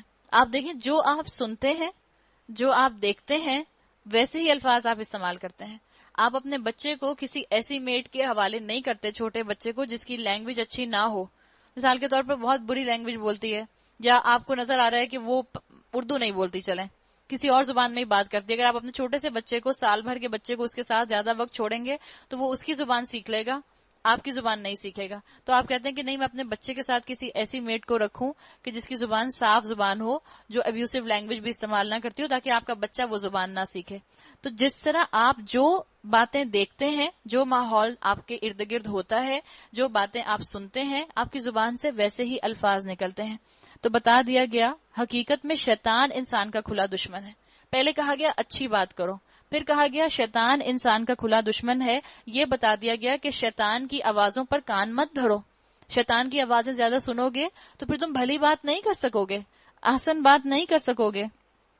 جب تمہارے کانوں سے شیطان کی آوازیں سنی جائیں گی تو وہ دل کے اندر چلی جائیں گی، دل میں جائیں گی تو تمہارے الفاظ میں ڈھل کر تمہاری زبان سے باہر نکلیں گی. مثال کے طور پر جب آپ غیبت سنتے ہیں تو آٹومیٹیکلی آپ کے منہ سے غیبت نکلتی ہے. یہ ہوتا ہے آپ کے ساتھ. تو اس لیے کوشش کریں کہ ہم قرآن سنیں اور ہمارے منہ سے قرآن نکلے. قرآن کب آپ کی زبانوں سے نکلے گا؟ جیسے الحمدللہ آپ لوگ یہاں قرآن سن رہے ہیں، ہم روز اللہ کی رحمت سے آتے ہیں اور قرآن سنتے ہیں. آپ کا دل یقیناً کرتا ہوگا کہ گھر جا کر آپ کوئی ایک بات اپنے گھر والوں کو بتا دیں، آپ کوئی ایک بات اپنے گھر والوں سے شیئر کر لیں. کیوں؟ اس لیے کہ آپ کے کانوں سے جو قرآن آپ کے دل کے اندر جا رہا ہے وہ آپ کے جذبات اور آپ کے الفاظ میں ڈھل رہا ہوتا ہے. تو آپ کے اندر سے کریونگ ہو رہی ہوتی ہے کہ آپ اس کو شیئر کر لیں. تو اللہ تعالیٰ نے یہاں یہ بات بتا دی کہ اگر تم شیطان کی باتیں سنو گے تو وہ تمہیں بھلی بات نہیں کرنے دے گا. ربکم اعلم بکم، تمہارا رب تمہارے حال سے خوب واقف ہے، وہ چاہے تو تم پر رحم کرے، چاہے تو تمہیں عذاب دے دے. اور اے نبی، ہم نے تم کو لوگوں پر حوالہ دار بنا کر نہیں بھیجا ہے. تیرا رب زمین اور آسمانوں کی مخلوقات کو زیادہ جانتا ہے. ہم نے بعض پیغمبروں کو بعض سے بڑھ کر مرتبے دیے، اور ہم نے ہی داؤد علیہ السلام کو زبور ادا کی. اللہ تعالیٰ نے بتا دیا کہ لوگوں کو اللہ تعالیٰ نے الگ الگ فضائل دیے ہیں. ہم نے بات کی تھی تیسرے پارے میں کہ مختلف رسولوں کے اندر تفریق نہیں کی جا سکتی. تفریق بین الرسل کفر ہے. تفضیل، فضیلت بین الرسل، اس کی اجازت ہے، یہ اسلام سے ثابت ہے. تو اگر اللہ تعالیٰ نے کسی کو کسی پر فضیلت دی ہے، اگر آپ کسی کو کوالٹی دیکھتی ہیں جو آپ میں نہیں ہے، اپنے ارد گرد کسی کو آپ دیکھتی ہیں کوئی بھی کریکٹرسٹک رکھنے والا، تو اس سے حسد نہ کریں بلکہ کھل کر اس کی تعریف کریں اور اس کے لیے دعا کریں کہ اللہ اس کو اس کوالٹی کی وجہ سے ہر طرح کے شر سے محفوظ رکھے. مثال کے طور پر کوئی انسان بولتا بہت اچھا ہے، بہت اچھا بولتا ہے، اب وہ بہت سپیچ بھی کر سکتا ہے. اب وہ سپیچ جو کرے گا وہ سپیچ اسلام کو اسٹیبلش کرنے کے لیے بھی کر سکتا ہے اور اسلام کے بارے میں شکوک و شبہات پیدا کرنے کے لیے بھی کر سکتا ہے. تو جس کی آپ کوئی اچھی کوالٹی دیکھیں اس کو آپ سب سے پہلے جو ہے اس کی تعریف کر دیں. یا آپ کا کھلا دل ہوگا، اعلیٰ ظرفی ہوگی، آپ کے کردار کا اعلیٰ حسن ہوگا، اور ساتھ ساتھ اس کو دعا دے دیں کہ اللہ اس میں برکت ڈالے. یا برکت کا مفہوم جب آئے گا انشاءاللہ اس کی اس صفت میں اللہ کی رحمت شامل ہوگی. جس چیز میں اللہ کا نام لے لیا جائے اس چیز میں برکت آ جاتی ہے. اس لیے ہم مسلمانوں کو سکھایا گیا ہے کہ ہر کام شروع کرنے سے پہلے کیا کرو, بسم اللہ پڑھ لیا کرو تاکہ برکت آ جائے. کسی نے کہا کہ جب تک میں بولتا نہیں میں اپنے الفاظ کا مالک ہوتا ہوں, اور جب میں بولتا ہوں تو میں اپنے الفاظ کا غلام بن جاتا ہوں. اس لیے کہا جاتا ہے پہلے سوچو, پہلے بولو نہیں, پہلے تولو پھر بولو. یعنی پہلے آپ سوچ لیں کہ آپ نے کیا کہنا ہے اور اس کے بعد بولیں. مومن جو ہوتا ہے سوچ سمجھ کر بولتا ہے. مومن جو ہوتا ہے بغیر سوچے سمجھے نہیں بولتا, اس لیے کہ اس کی نگاہ فراست کی ہوتی ہے, فار سائٹڈ ہوتا ہے, اور اس کے دل کے جذبات کے اندر حکمت ہوتی ہے, اللہ سے حکمت مانگتا ہے. ان سے کہو پکار دیکھو ان معبودوں کو جن کو تم خدا کے سوا اپنا کارساز سمجھتے ہو. وہ کسی تکلیف کو تم سے نہ ہٹا سکتے ہیں نہ بدل سکتے ہیں. جن کو یہ لوگ پکارتے ہیں وہ تو خود اپنے رب کے حضور رسائی حاصل کرنے کا وسیلہ تلاش کر رہے ہیں کہ کون اس سے قریب تر ہو جائے, اور وہ اس کی رحمت کے امیدوار اور اس کے عذاب سے خائف ہیں. حقیقت یہ ہے کہ تیرے رب کا عذاب ہے ہی ڈرانے کے لائق, اور کوئی بستی ایسی نہیں ہے جسے ہم قیامت سے پہلے ہلاک نہ کریں یا سخت عذاب نہ دیں. یہ نوشتہ الہی میں لکھا ہوا ہے. یہ جو مکہ والے بار بار نشانیاں مانگ رہے تھے ان کو بتا دیا گیا کہ نشانی کا وقت جو مقرر ہوگا اسی وقت وہ نشانی آئے گی. مکہ والوں کے اوپر 2 طرح کا عذاب آیا. آپ کو بتا دیا گیا کہ ان کے اوپر عمومی عذاب نہیں آیا, ایک پوری قوم کو ایک ساتھ ہلاک نہیں کیا گیا جیسے باقی قوموں کو کیا گیا. گو کہ اللہ کے رسول صلی اللہ علیہ وسلم مکہ سے ہجرت کر کے چلے گئے تھے. اللہ چاہتا تو مکہ والوں کے اوپر عذاب پیچھے سے آ جاتا, لیکن اللہ کو معلوم تھا, اللہ کے علم ازلی میں تھا کہ ابھی ان مکہ والوں سے بڑا خیر نکلنا ہے, ابھی ان میں سے بڑے جو ہیں مومن نکلیں گے, ابھی ان میں سے بہت لوگ پلٹیں گے. تو اللہ تعالیٰ نے اس طرف اشارہ کیا کہ یہ جو بار بار آپ سے نشانیاں مانگ رہے ہیں ان کو بتا دو کہ نشانی کا وقت مقرر ہے. اور ہم کو نشانیاں بھیجنے سے نہیں روکا مگر اس بات نے کہ ان سے پہلے کے لوگ ان کو جھٹلا چکے ہیں. چنانچہ دیکھ لو سمود کو ہم نے اعلانیہ اونٹنی لا کر دی اور انہوں نے اس پر ظلم کیا. ہم نشانیاں اس لیے تو بھیجتے ہیں کہ لوگ انہیں دیکھ کر ڈریں. یاد کرو اے نبی صلی اللہ علیہ وسلم, ہم نے تم سے کہہ دیا تھا کہ تیرے رب نے ان لوگوں کو گھیر رکھا ہے, اور یہ جو کچھ ابھی ہم نے تمہیں دکھایا ہے, کیا دکھایا ہے؟ واقعہ معراج کی طرف اشارہ ہے کہ اللہ کے رسول صلی اللہ علیہ وسلم کو جو آسمانوں کا سفر کرایا گیا اور آپ کو جنت اور دوزخ کے مشاہدے کرا دیے گئے. کفار جو تھے اس بات کے اوپر کہ اللہ کے رسول صلی اللہ علیہ وسلم کو معراج کرائی گئی ہے اس پر مذاق اڑایا کرتے تھے اور کہتے تھے کہ یہ جسمانی معراج نہیں ہے, یہ خواب والی معراج ہے. ہم نے کل بھی بات کی تھی کہ اگر خواب میں معراج کرائی گئی ہوتی اللہ کے رسول صلی اللہ علیہ وسلم کو تو یہ فتنے کا سبب نہ بنتی. یہ جسمانی معراج تھی, آپ کو فزیکلی آسمانوں پر لے جایا گیا تھا. تو کفار اس کا مذاق اڑاتے تھے اور یہ کہتے تھے کہ یہ تجربہ جو ہے یہ تو خواب کا تجربہ تھا, تمہارے رسول نعوذ باللہ جھوٹ بول رہے ہیں کہ خود گئے تھے. اس کی طرف اشارہ کیا گیا کہ جو ہم نے تم کو ابھی ہم نے تم کو دکھایا ہے اس کو, اور اس درخت کو جس پر قرآن میں لعنت کی گئی ہے, یعنی زقوم کا درخت. ہم آگے پڑھیں گے جہنم کی تہ میں جو زقوم کا درخت ہے جو جہنمیوں کا کھانا ہوگا, جس کا پھل جہنمیوں کا کھانا ہوگا, اور جس کا پھل جو ہوگا اس کا جو پھل ہوگا وہ کیکر والا پھل ہوگا, کانٹے دار پھل ہوگا. قرآن میں آتا ہے جب وہ جہنمی اس کا کھانا کھائیں گے, اس کا پھل کھائیں گے, تو ان کی زبانوں سے لے کے ان کے حلق تک اور ان کے پیٹوں تک سب چھل جائے گا, سب اسکریچ ہو جائے گا, سب جگہ سے بلیڈنگ ہوگی. اس کی طرف اشارہ کیا گیا. ہم نے ان لوگوں کے لیے بس ایک فتنہ بنا کر رکھ دیا ہے. لوگ سوچتے تھے یہ کیسا پھل ہوگا, انسان کیسے کھا سکتا ہے, انسان کے لیے ایسی چیز کیسے بن سکتی ہے. اس کا جواب دے دیا گیا. ہم انہیں تنبیہ پر تنبیہ کیے جا رہے ہیں مگر ہر تنبیہ ان کی سرکشی میں اضافہ کیے جاتی ہے. یاد کرو جبکہ ہم نے ملائکہ سے کہا کہ آدم کو سجدہ کرو تو سب نے سجدہ کیا مگر ابلیس نے نہ کیا. اس نے کہا کیا میں اس کو سجدہ کروں جسے تو نے مٹی سے بنایا ہے؟ پھر بولا دیکھ تو صحیح, کیا یہ اس قابل تھا کہ تو نے اسے مجھ پر فضیلت دی؟ لئن اخرتنی الی یوم القیامہ لاحتنکن ذریتہ الا قلیلا. اگر تو مجھے قیامت کے دن تک مہلت دے تو میں اس کی پوری نسل کی بہکنی کر ڈالوں, یعنی میں اس کی پوری نسل کو ختم کر دوں, بس تھوڑے ہی لوگ مجھ سے بچ سکیں گے. اللہ تعالیٰ نے یہاں پر یہ بات ہمیں قرآن میں لکھ کر واضح کر دی, شیطان کی بات کو واضح کر دیا کہ شیطان ہمیں ہر طرح سے بہکانے کی کوشش کرے گا, اور یہاں اس نے خود ہی کہا کہ میں اس کی ذریت کو تباہ کروں گا، اس کی بےکنی کروں گا، الا قلیلا، چند لوگ ہی بچیں گے۔ اللہ ہم سب کو اس مائنورٹی میں شامل کرے جس کو شیطان ٹریپ نہیں کر سکے گا۔ شیطان کے خلاف ہماری مدد جو ہے وہ اللہ تعالیٰ 4 طریقوں سے کرتے ہیں۔ ایک، ہماری فطرت، اگر فطرت سلیم ہو، اگر اس کے اندر اللہ کی معرفت کا پائلٹ فلیم جل رہا ہو، اگر انسان نے اپنی فطرت کے نور کو وحی کے نور سے اٹیچ رکھا ہو۔ دوسرا، کتاب، وحی کا نور اٹیچ ہو گیا، نور علی نور کی کیفیت۔ کتاب بھی انسان کو شیطان کے ٹریپ سے بچا سکتی ہے، یعنی قرآن۔ تیسرے، انبیاء کی سنتیں بھی انسان کو شیطان کے ٹریپ سے بچا سکتی ہیں۔ اور چوتھا، فرشتے جو نیکی کرنے کا تھوڑا سا خیال ہمارے دلوں میں ڈالتے ہیں، نیکی کرنے کے لیے ہمت ہماری بندھاتے ہیں، اس کی طرف اشارہ کر دیا گیا۔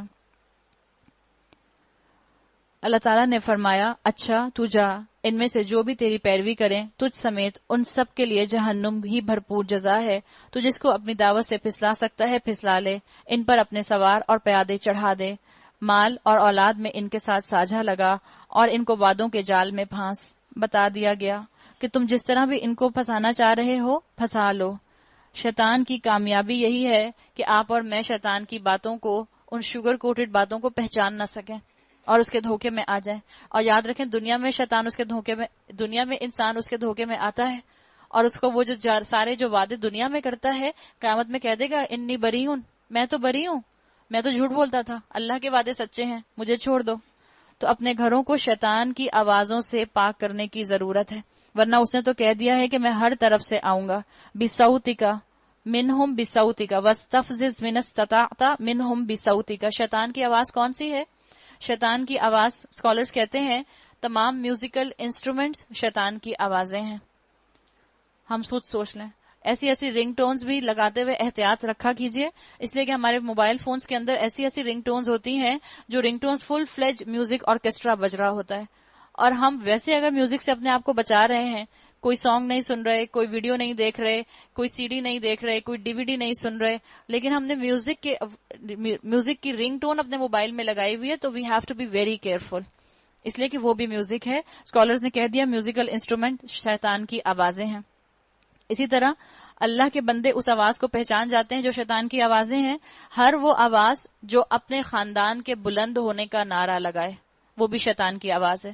ہر وہ آواز جو نیشنلزم کا نعرہ لگائے، ہم پاکستانی پہلے بعد میں کچھ اور، ہم مسلمان پہلے ہیں بعد میں پاکستانی ہیں، نیشنلزم کا نعرہ لگانے والے بھی شیطان کے بھائی ہو سکتے ہیں۔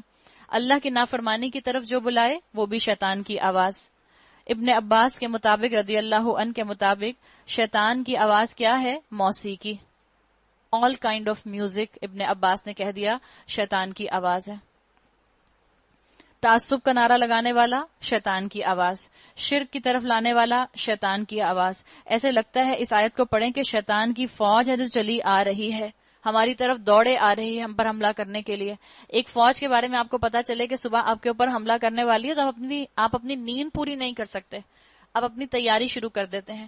اللہ نے قرآن میں آپ کو اور مجھے وارن کر دیا ہے کہ اس نے تو ہر طرف سے کہہ دیا ہے کہ میں ان میں اپنا حصہ نکالوں گا، چاہے مال ہو، چاہے اولاد ہو، چاہے ان کی زبانیں ہوں، چاہے ان کے کردار ہوں، چاہے ان کے ایمان ہو، میں سب میں سے اپنا حصہ لے جاؤں گا۔ تو اس کی تو ایک فوج چلی آ رہی ہے، کیا تیاری کی میں نے اور آپ نے؟ اس کا ایک ہی طریقہ ہے، اپنے آپ کو قرآن کے ساتھ جوڑ لیجئے، آپ شیطان کے حملوں سے انشاءاللہ بچ جائیں گے۔ اور شیطان کے وعدے ایک دھوکے کے سوا کچھ بھی نہیں ہیں۔ بتا دیا گیا شیطان کی جتنی بھی اسٹریٹجیز ہیں، جتنے بھی اس کے مختلف دھوکے ہیں، ان دھوکوں میں مت آنا، بہرحال وہ سب ناکام ہونے والے ہیں۔ شیطان مختلف اسٹریٹجیز کیا استعمال کرتا ہے؟ سب سے پہلے انسان کو شرک میں مبتلا کرتا ہے، اس سے شرک کروانے کی کوشش کرتا ہے۔ جب انسان شرک نہیں کرتا، انسان اس کے اس حملے سے بچ جاتا ہے، تو پھر وہ انسان کو بدعت کی طرف لے کر جاتا ہے کہ یہ بھی تو نیکی ہے، تمہیں نیکی کرنے کا شوق ہے، چلو اس کو نیکی سمجھ کر لو۔ جب انسان نیکی کے اوپر بھی جمع رہتا ہے اور بدعت میں انوالو نہیں ہوتا، اس سے بچ جاتا ہے، تو پھر کیا کرتا ہے شیطان؟ کبیرہ گناہوں کی طرف انسان کو لے کر جاتا ہے، کبیرہ گناہوں میں انسان کو انوالو کرنے کی کوشش کرتا ہے، کبیرہ گناہوں کو چھوٹا بنا کر دکھاتا ہے۔ جب کوئی مسلمان مومن کبیرہ گناہوں میں نہیں پھنستا تو کیا کرتا ہے؟ نیک لوگوں کی کمزوریاں عام کرتا ہے، نیک لوگوں کی کمزوریوں کو سامنے لا کر آبویس کر دیتا ہے. اس سے مسلمانوں میں آپس میں پھوٹ پڑ جاتی ہے، اختلاف ہو جاتا ہے، اور یہ اپنی میتھڈالوجی میں کامیاب ہو جاتا ہے. تو اس آیت کے اندر شیطان کی میتھڈالوجی کا ذکر آ گیا. یاد رکھیں اللہ تعالیٰ نے آپ کو اور مجھے یہ بات بتا دی، شیطان کامیاب نہیں ہو سکے گا جب تک آپ اور میں اس کو اجازت نہیں دیں گے کہ وہ مجھے اور آپ کو ناکام کرے اور خود کامیاب ہو جائے. جب تک ہدایت تھامے رہیں گے، جب تک ایمان پر مضبوطی سے جمے رہیں گے، جب تک اسٹیڈ فاسٹ رہیں گے، اللہ تعالیٰ مجھے اور آپ کو شیطان کی اسٹریٹجیز سے محفوظ رکھے گا. یقیناً میرے بندوں پر تجھے کوئی اقتدار حاصل نہ ہوگا، اللہ نے کہہ دیا، اور توکل کے لیے تیرا رب کافی ہے. تو اپنے آپ کو شیطان سے بچانے کے لیے ضروری ہے کتاب سے جوڑنا، اور اپنی اولاد کو شیطان سے بچانے کے لیے بھی ضروری ہے کہ ان کو بھی قرآن سے جوڑ دیا جائے. بچے میوزک سننے سے باز نہیں آتے، بچے ماؤں کے بتائے بغیر اپنے کانوں میں ہیڈ فونز لگا کے میوزک سنتے رہتے ہیں. ماؤں کو نہیں پتا ہوتا، مائیں سمجھتی ہیں کہ نہیں سن رہے. ایک زمانے میں تو بہرحال چوائس نہیں ہوتی تھی کہ آپ کو اسپیکر کے اوپر ہی سننا ہوتا تھا. اب تو ہیڈ فونز آ گئے، ہیڈ فونز بھی ایسے آ گئے چھوٹے چھوٹے کہ آپ کو پتہ ہی نہیں چلتا. بلوٹوتھ ڈیوائس ایک کان پہ لگی، اماں کو نظر ہی نہیں آ رہا دوسرا کان، سن رہے ہیں بیٹھے ہوئے آرام سے مزے سے، کوئی ایشو ہی نہیں ہے. تو اولادوں کی تربیت کی بھی ضرورت ہے. آپ صلی اللہ علیہ وسلم کی حدیث کا مفہوم آتا ہے، آپ نے فرمایا ایک شخص کی سب نیکیاں اس کی اولاد کھا جائے گی، اس لیے کہ اولاد کو اس نے اس طرح نہیں پالا ہوگا، اس طرح ان کی تربیت نہیں کی ہوگی جس طرح کی ان کی تربیت کرنے کا حق تھا. تمہارا حقیقی رب تو وہ ہے جو سمندر میں تمہاری کشتی چلاتا ہے تاکہ تم اس کا فضل تراش کرو. حقیقت یہ ہے کہ تمہارے حال پر اللہ نہایت مہربان ہے. جب سمندر میں تم پر مصیبت آتی ہے تو اس ایک کے سوا دوسرے جن کو تم پکارا کرتے ہو وہ سب گم ہو جاتے ہیں، مگر جب وہ تم کو بچا کر خشکی میں پہنچا دیتا ہے تو تم اس سے منہ موڑ جاتے ہو. انسان واقعی بڑا ناشکرا ہے. اچھا تو کیا اس بات سے بالکل بے خوف ہو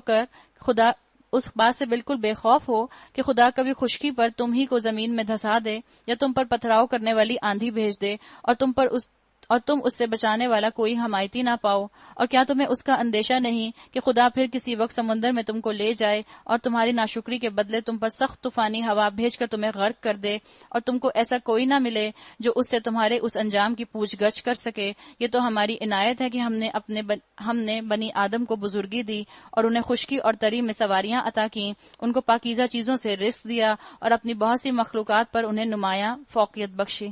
یعنی اللہ تعالیٰ نے بتا دیا کہ اللہ تعالیٰ نے انبیاء اٹھائے، کتابیں بھیجی. جب معاشرے شیطان کے ٹریپ میں بزی ہوتے گئے، شیطان کے ٹریپ میں پھنستے گئے، اللہ تعالیٰ نے انبیاء اور کتابوں کے ذریعے ان کی تربیت کی، ان کو موقع دیا. پھر خیال کرو، اور یہ جو یہاں بات آئی ہے نا اپنی بہت سی مخلوقات پر نمایاں فوقیت بخشی، اس کا مطلب کیا ہے؟ کہ تمہارے چہرے بہت پیارے بنا دیے، تمہارے فیچرز بہت اچھے بنا دیے، تم کو آنکھیں اور بال بہت پیارے دے دیے. فوقیت وہی ہے کیا؟ کتاب اور رسول بھیجے. یہ ہے فوقیت. جہاں تم میں بگاڑ آنے کی صورت پیدا ہوئی، اللہ نے اصلاح لانے کا کام کرنا شروع کر دیا. یہ ہے فوقیت. پھر خیال کرو اس دن کا جب کہ ہم ہر انسانی گروہ کو اس کے پیشوا کے ساتھ بلائیں گے. اس وقت جن لوگوں کو ان کا نامہ اعمال سیدھے ہاتھ میں دیا گیا وہ اپنا کارنامہ پڑھیں گے اور ان پر ذرہ برابر ظلم نہ ہوگا. اور جو اس دنیا میں اندھا بن کر رہا وہ آخرت میں بھی اندھا ہی رہے گا، بلکہ راستہ پانے میں اندھے سے بھی زیادہ ناکام. یہاں کس اندھے کی بات ہے؟ آنکھوں کے اندھے کی بات نہیں ہے، دل کے اندھے کی بات ہے. آنکھوں کا اندھا تو آئی اسپیشلسٹ کے پاس جا کر اپنا علاج کرا سکتا ہے. دل کے اندھے کو کہاں جانا ہوتا ہے؟ قرآن کے سامنے، اللہ کے رسول صلی اللہ علیہ وسلم کی تعلیمات کے سامنے. جو اللہ کے نور سے دنیا میں آنکھیں چرائے، قیامت میں اللہ ان کو بے نور اٹھائے گا، اندھا اٹھائے گا. اے نبی صلی اللہ علیہ وسلم، ان لوگوں نے اس کوشش میں کوئی کسر اٹھا نہیں رکھی کہ تمہیں فتنے میں ڈال کر اس وحی سے پھیر دیں جو ہم نے تمہاری طرف بھیجی ہے، تاکہ تم ہمارے نام پر اپنی طرف سے کوئی بات گھڑ لاؤ. یہاں بتا دیا گیا کہ قرآن کے اندر پبلک پاپولیرٹی کی بیسس کے اوپر آپ چینجز نہیں کر سکتے، رد و بدل نہیں کر سکتے. آج بھی لوگ کہتے ہیں کہ جنت تو کوئی شارٹ کٹ بتا دیں، کوئی ایسا عمل بتا دیں کہ میں فوراً جنت میں پہنچ جاؤں، بس کوئی ایسا عمل بتا دیں کہ جس ایک عمل کو کر کے میں بس جنتی بن جاؤں. جنت میں پہنچنے کا کوئی شارٹ کٹ نہیں ہے. ہم پیچھے پڑھ آئے ہیں، اللہ نے بتا دیا کہ من کسب سیئۃ، جس کسی نے ایک برائی بھی کمائی، وَأَحَاطَتْ بِهِ خَطِیئَتُهُ، اور اس کی اس برائی نے اس کو گھیر لیا، یعنی اس کی ایک برائی نے، اس ایک کبیرہ گناہ نے اس کی زندگی میں لائف سٹائل کی جگہ لے لی تو اللہ تعالیٰ اس کو آگ کا ساتھی بنائے گا. شارٹ کٹ کوئی نہیں ہے جنت میں پہنچنے کا. انسان کو قرآن اور حدیث مشکل لگتا ہے تو انسان چاہتا ہے کہ کوئی من پسند ورژن مل جائے اس کو. وہ بتا دیا گیا کہ ایسا تو ممکن نہیں ہے. اگر تم ایسا کرتے تو وہ ضرور تمہیں اپنا دوست بنا لیتے، اور بعید نہ تھا کہ اگر ہم تمہیں مضبوط نہ رکھتے تو تم ان کی طرف کچھ نہ کچھ جھک جاتے.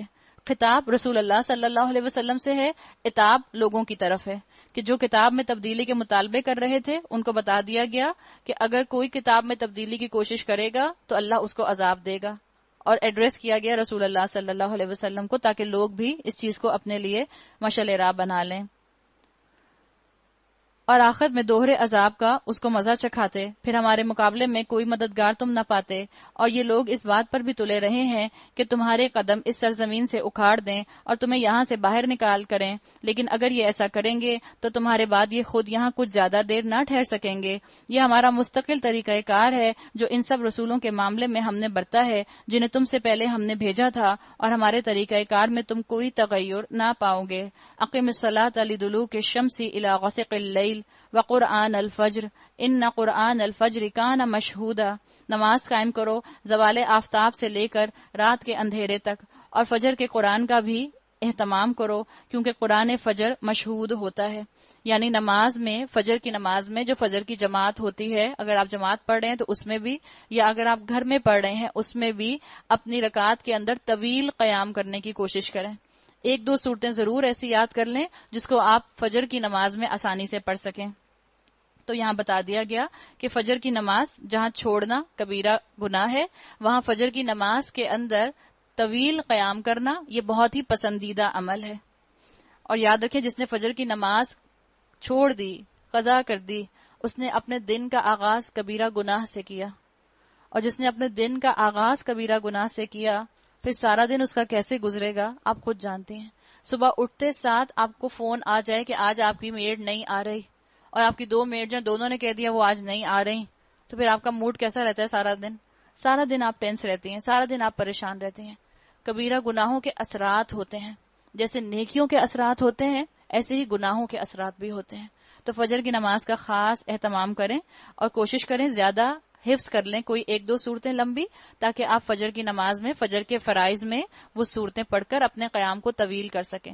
اگر آپ کو ابھی مثال کے طور پر صورتیں لمبی والی حفظ نہیں ہیں تو آپ یہ بھی کر سکتے ہیں کہ فجر کی نماز پڑھنے کے بعد قرآن پڑھنے کی کوشش ضرور کریں، قرآن کی تلاوت ضرور کریں. شیطان کہے گا اتنی نیند آ رہی ہے، اتنی نیند آ رہی ہے، سو جاتے ہیں، اٹھ کے پڑھ لوں گی نا، جب اٹھوں گی تب پڑھ لوں گی. شیطان آپ کو کیا کہے گا؟ پڑھنے نہیں دے گا. رمضان میں تو شاید آپ ہمت کر بھی لیں، رمضان کے علاوہ فجر کے بعد قرآن پڑھنا مشکل ترین عمل ہوتا ہے. تو اس میں آپ کیا کر سکتی ہیں؟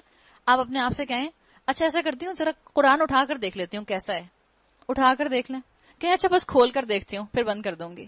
اب جب کھول لیں تو کہیں اچھا صرف ایک آیت پڑھ کر دیکھتی ہوں، اور اپنا اعوذ باللہ بسم اللہ پڑھ کے بس ایک آیت پڑھ لیں. اگر آپ کا اور دل کرے اور پڑھ لیں، ورنہ کم سے کم ایک آیت ہی پڑھ لیں. انشاءاللہ آپ کی یہ عادت آپ کو فجر کے بعد قرآن پڑھنے کی عادت پر لے ڈال دے گی. لیکن اپنے آپ کو ضرور کچھ نہ کچھ قرآن پڑھوائیے فجر کی نماز کے بعد. اس کا ذکر آپ نے قرآن میں بھی پڑھ لیا، اس لیے کہ فجر کی نماز کے وقت جو ہیں فرشتے حاضر ہوتے ہیں. یہاں سے فرشتے ہمارے جن کی ڈیوٹیز بدل رہی ہوتی ہیں، وہ فرشتہ جو ہے وہ رات بھر کا جو ہوتا ہے وہ جا رہا ہوتا ہے، دوسرے فرشتے آ رہے ہوتے ہیں. تو جو فرشتے جا رہے ہوتے ہیں وہ بھی اللہ کو بتاتے ہیں کہ آپ کا بندہ عبادت کر رہا تھا. جو فرشتے آتے ہیں وہ بھی آپ کی گواہی لکھ لیتے ہیں کہ جب ہم آئے، جب ہم نے اپنی ڈیوٹی لی، اس وقت بھی اللہ کا بندہ اللہ کی عبادت کر رہا تھا. وَمِنَ اللَّيْلِ فَتَهَجَّدْ بِهِ نَافِلَةً، اور رات کو تہجد پڑھو، یہ تمہارے لیے نفل ہے. بعید نہیں تمہارا رب تمہیں مقام محمود پر فائز کر دے. خاص طور پر یہ مقام محمود پر فائز کرنے کی بات کس کی آئی ہے؟ رسول اللہ صلی اللہ علیہ وسلم کی. آپ صلی اللہ علیہ وسلم کو یہ خاص مقام عطا کیا جائے گا، عام انسانوں کی اس میں بات نہیں ہے. وَقُلْ رَبِّ أَدْخِلْنِي مُدْخَلَ صِدْقٍ وَأَخْرِجْنِي مُخْرَجَ صِدْقٍ وَاجْعَلْ لِي مِن لَّدُنْكَ سُلْطَانًا نَصِيرًا، اور دعا کرو پروردگار مجھ کو جہاں بھی تو لے جا سچائی کے ساتھ لے جا، اور جہاں سے بھی نکال سچائی کے ساتھ نکال، اور اپنی طرف سے ایک اقتدار کو میرا مددگار بنا دے. یعنی یہاں پر ہجرت کی طرف اشارہ آ گیا آپ صلی اللہ علیہ وسلم کو کہ اللہ آپ کو سلطان عطا کرے گا. سلطان کا مطلب ہوتا ہے اقتدار، حکومت. اللہ آپ کو حکومت عطا کرے گا. تو یہاں بتا دیا گیا کہ اللہ تعالیٰ آپ کے لیے جو ہے وہ خود بخود درجات میں بلندی کرے گا. آپ اللہ سے دعا کریں اور سچ کی بات کریں اور سچ کی جگہ پر جانے کی اپنے لیے کوششیں کریں. اور اعلان کر دو. کیا اعلان کر دو؟ جا الحق وزحق الباطل، حق آ گیا اور باطل مٹ گیا. باطل تو مٹنے ہی والا ہے. اس آیت کو آپ صلی اللہ علیہ وسلم پڑھتے جاتے تھے فتح مکہ کے موقع پر اور خانہ کعبہ کے بتوں کو توڑتے جاتے تھے. وَقُلْ جَاءَ الْحَقُّ وَزَهَقَ الْبَاطِلُ إِنَّ الْبَاطِلَ كَانَ زَهُوقًا. ہم اس قرآن کے سلسلہ تنزیل میں وہ کچھ نازل کر رہے ہیں جو ماننے والوں کے لیے شفا اور رحمت ہے. ہم ظالموں کے لیے خسارے کے سوا اور کسی چیز میں اضافہ نہیں کرتے. انسان کا حال یہ ہے کہ جب ہم اس کو نعمت عطا کرتے ہیں تو وہ اینٹتا اور منہ پیٹ موڑ لیتا ہے. کیا کرتا ہے؟ جب نعمت ملتی ہے تو اللہ ہی کو بھول جاتا ہے. جس نے نعمت کی اسی ہی کی قدر نہیں کرتا، احسان کرنے والے ہی کو بھول جاتا ہے. اور جب ذرا مصیبت سے دوچار ہوتا ہے تو مایوس ہونے لگتا ہے. اے نبی صلی اللہ علیہ وسلم، ان لوگوں سے کہہ دو قل کل یعمل علی شاکلتہ، ہر ایک اپنے طریقے پر عمل کر رہا ہے. اب یہ تمہارا رب ہی بہتر جانتا ہے کہ سیدھی راہ پر کون ہے. شاکلہ کہتے ہیں اللہ تعالیٰ نے ہر انسان کے اندر، اسکالرز کہتے ہیں، ایک ہڈن پوٹینشیل رکھا ہے. ہر انسان میں ایک خوبی ڈومیننٹ ہوتی ہے اس کی.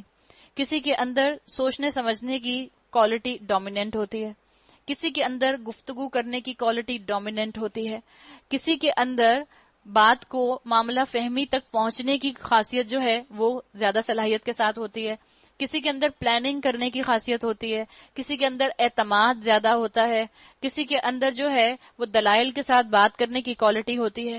اب آپ کا اور میرا کام کیا ہے؟ ہم اپنی اپنی پرسنالٹیز کے اندر سے اپنی اس کوالٹی کو کھول کر باہر نکال لیں اور دیکھیں کہ میں اسلام کی مشینری میں کہاں فٹ ہو سکتی ہوں. اللہ نے آپ میں سے ہر ایک کے اندر کوئی نہ کوئی ایک ایسی صفت رکھی ہے جو کسی دوسرے میں نہیں ہوگی آپ سے زیادہ. تو اب آپ کا کام ہے. اور یہ کیسے ڈھونڈ سکتا ہے انسان؟ اس کے دو ہی طریقے ہیں. ایک، انسان قرآن کے ساتھ اپنے آپ کو اٹیچ کر لے، قرآن کی روشنی میں عمل کرنا شروع کر دے. آپ دیکھیں اللہ تعالیٰ آپ کو خود بخود بتا دیں گے، آپ کی ڈائریکشن اللہ وہ کر دے گا. آپ اسی ڈائریکشن میں جانے لگ جائیں گے جس ڈائریکشن میں آپ کی کوئی صفت جو ہے وہ پرومیننٹ ہوگی. یا نیک دوست، اچھے دوست، وہ آپ کو اچھا مشورہ دے سکتے ہیں اور آپ کو بتا سکتے ہیں کہ کون سی خوبی آپ میں ایسی ہے جس خوبی کو آپ استعمال کر کے دین کو سربلند کر سکتی ہیں. یہ لوگ تم سے روح کے بارے میں پوچھتے ہیں، کہو یہ روح میرے رب کے حکم سے آتی ہے، مگر تم لوگوں نے علم سے کم ہی بہرا پایا ہے. اور اے نبی صلی اللہ علیہ وسلم، ہم چاہیں تو وہ سب کچھ تم سے چھین لیں جو ہم نے وحی کے ذریعے سے تم کو عطا کیا ہے، پھر تم ہمارے مقابلے میں کوئی حمایتی نہ پاؤ گے جو اسے واپس دلا سکے. یہ تو جو کچھ تمہیں ملا ہے تمہارے رب کی رحمت سے ملا ہے. حقیقت یہ ہے کہ اس کا فضل تم پر بڑا ہے. بتا دیا گیا آپ صلی اللہ علیہ وسلم کو اور آپ صلی اللہ علیہ وسلم کے ذریعے ہم سب کو کہ جو اللہ نے مجھے اور آپ کو موقع دیا ہے ہدایت کا، یہ جو آپ کے اور میرے دل کے دروازے پر ہدایت نوک کر رہی ہے، یہ اللہ کی طرف سے بڑا انعام ہے. اس کو ضائع نہ کرنا. مجھے قرآن کا مزاج شناس بننا ہے. کس وقت قرآن مجھ سے کس عمل کا تقاضا کر رہا ہے، اللہ مجھے وہ حکمت دے دے کہ میں سمجھ جاؤں. کہہ دو کہ اگر انسان اور جن سب مل کر اس قرآن جیسی کوئی چیز لانے کی کوشش کریں تو نہ لا سکیں گے، چاہے وہ سب ایک دوسرے کے مددگار ہی کیوں نہ ہوں. اللہ نے بتا دیا کہ قرآن کو نہیں بدلنا، اپنے آپ کو قرآن کے مطابق بدلنا ہے. وَلَقَدْ صَرَّفْنَا لِلنَّاسِ فِي هَذَا الْقُرْآنِ مِنْ كُلِّ مَثَلٍ، ہم نے اس قرآن میں لوگوں کو طرح طرح سے سمجھایا، مگر اکثر لوگ انکار ہی پر جمے رہے. دعا کریں اللہ ہمیں مائنورٹی میں شامل کر دے جنہوں نے ایمان لا کر قرآن کی قدر کی. انہوں نے کہا ہم تیری بات نہ مانیں گے جب تک کہ تو ہمارے لیے زمین کو پھاڑ کر ایک چشمہ جاری نہ کر دے، یا تیرے لیے کھجوروں اور انگوروں کا ایک باغ پیدا ہو اور تو اس میں نہریں روا کر دے، یا تو آسمان کو ٹکڑے ٹکڑے کر کے ہمارے اوپر گرا دے جیسا کہ تیرا دعویٰ ہے، یا خدا اور فرشتوں کو رو در رو ہمارے سامنے لے آ، یا تیرے لیے سونے کا ایک گھر بن جائے، یا تو آسمان پر چڑھ جائے، یا تیرے چڑھنے کا بھی ہم یقین نہ کریں گے جب تک کہ ہمارے پاس تو ایک ایسی تحریر نہ اتار لائے جسے ہم پڑھیں. ایسے مطالبے کر رہے ہیں کہ نظر آ رہا ہے کہ ان کے ماننے کے کوئی آثار نہیں ہیں، صرف بہانہ بنا رہے ہیں۔ اے نبی صلی اللہ علیہ وسلم، ان سے کہیے پاک ہے میرا پروردگار، کیا میں ایک پیغام لانے والے انسان کے سوا اور کچھ بھی ہوں؟ بتا دیا گیا میرا کام ہے حق پہنچانا، میں تم کو یہاں انٹرٹین کرنے نہیں آیا ہوں۔ انٹرٹینمنٹ مت تلاش کرو حق کے اندر، نیکیاں کرنا شروع کرو، اللہ خود بخود تمہارے دل کو سکون دے دے گا۔ جس سکون کے لیے تم انٹرٹینمنٹ میں جاتے ہو اس سکون کو قرآن میں تلاش کرو۔ جس سکون کے لیے ہم انٹرٹینمنٹ میں گھنٹوں ٹی وی کے سامنے بیٹھتے ہیں، گھنٹوں موویز کے سامنے بیٹھتے ہیں، گھنٹوں انٹرنیٹ کے سامنے بیٹھتے ہیں، اس کے بعد آپ کو صرف اور صرف سر درد ملتا ہے، آنکھوں کا بھاری پن ملتا ہے۔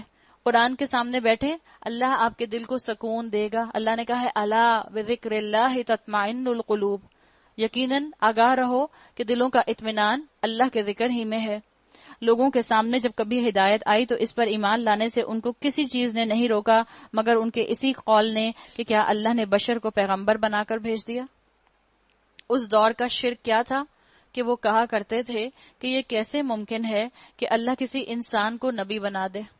یہی کہا کرتے تھے نا کہ انسان نبی کیسے ہو سکتا ہے، یہ تو ہماری طرح بازاروں میں گھومتا پھرتا ہے، اس کے بیوی بچے ہیں، کھاتا پیتا ہے۔ تو انہوں نے انبیاء کی اس کوالٹی کو نہ سمجھا۔ آج ہم نے کیا کہا، ہم نے کس طرح کا شرک کیا؟ ہم کہتے ہیں یہ کیسے ممکن ہے کہ جو نبی ہیں، جو انبیاء ہیں، جو اللہ کے رسول صلی اللہ علیہ وسلم ہیں، آپ ان کو عام انسانی لیول پر لے آئیں؟ وہ انسان تو نہیں تھے۔ اللہ نے قرآن میں کیا کہا ہے؟ الا بشر الرسول، اللہ نے بشر بنا کر رسول بھیج دیا۔ اسی چیز پر ان کو شک ہوا۔ ان سے کہو اگر زمین میں فرشتے اطمینان سے چل پھر رہے ہوتے تو ہم ضرور آسمان سے کسی فرشتے ہی کو ان کے لیے پیغمبر بنا کر بھیجتے۔ اے نبی ان سے کہہ دو میرے اور تمہارے درمیان بس ایک اللہ ہی کی گواہی کافی ہے، وہ اپنے بندوں کے حال سے باخبر ہے اور سب کچھ دیکھ رہا ہے۔ جس کو اللہ ہدایت دے وہی ہدایت پانے والا ہے۔ من یہد اللہ فہو المہتد، اور جسے وہ گمراہی میں ڈال دے اس کے سوا اس ایسے لوگوں کے لیے کوئی حامی اور ناصر نہیں۔ ان لوگوں کو ہم قیامت کے روز اوندھے منہ کھینچ لائیں گے، اندھے، گونگے اور بہرے، ان کا ٹھکانہ جہنم ہے۔ کلما خبت زدناہم سعیرا، جب کبھی اس کی آگ دھیمی ہونے لگے گی ہم اسے اور بھڑکا دیں گے۔ یہ بدلہ ہے ان کی اس حرکت کا جنہوں نے ہماری آیات کا انکار کیا اور کہا کیا ہم صرف ہڈیاں اور خاک ہو کر رہ جائیں گے تو نئے سرے سے ہم کو پیدا کر کے اٹھایا جائے گا۔ اسکیپزم کے لیے سوال کیا کرتے تھے، استفہام انکاری اس کو کہا جاتا ہے۔ انفارمیشن کے لیے سوال نہیں کرتے تھے، انکار کرنے کے لیے سوال کرتے تھے، ریجیکٹ کرنے کے لیے سوال کیا کرتے تھے کہ کیسے ہو سکتا ہے کہ ہمیں دوبارہ اٹھایا جائے۔ کیا ان کو یہ نہ سوچا کہ جس خدا نے زمین اور آسمانوں کو پیدا کیا ہے وہ ان جیسوں کو پیدا کرنے کی ضرور قدرت رکھتا ہے۔ اس نے ان کے حشر کے لیے ایک وقت مقرر کر رکھا ہے جس کا آنا یقینی ہے، مگر ظالموں کو اصرار ہے کہ وہ اس کا انکار ہی کریں گے۔ قل، اے نبی صلی اللہ علیہ وسلم کہہ دیجئے، لو انتم تملکون خزائن رحمت ربی اذا لامسکتم خشیت الانفاق، ان سے کہو اگر کہیں میرے رب کی رحمت کے خزانے تمہارے قبضے میں ہوتے تو تم خرچ ہو جانے کے اندیشے سے ضرور ان کو روک رکھتے۔ واقعی انسان بڑا تنگ دل واقع ہوا ہے، ذرا دولت ملتی ہے سمیٹ کر بیٹھ جاتا ہے، اوروں کا اس کا حق ادا نہیں کرتا، رشتہ داروں پر خرچ نہیں کرتا، مسکینوں کو ان کے حق نہیں دیتا۔ اللہ تعالیٰ نے اس کی طرف اشارہ کر دیا کہ اللہ نے تمام رزق کے خزانے اپنے ہاتھ میں رکھے ہیں۔ ہم نے موسیٰ علیہ السلام کو 9 نشانیاں عطا کی تھیں جو صریح طور پر دکھائی دے رہی تھیں۔ پھر تم یہ خود بنی اسرائیلیوں سے پوچھ لو کہ جب موسیٰ ان کے ہاں آئے تو فرعون نے یہی کہا تھا نا، اے موسیٰ میں سمجھتا ہوں ضرور تو ایک سحر زدہ آدمی ہے، یا موسیٰ مسحورن، سحر زدہ آدمی ہے۔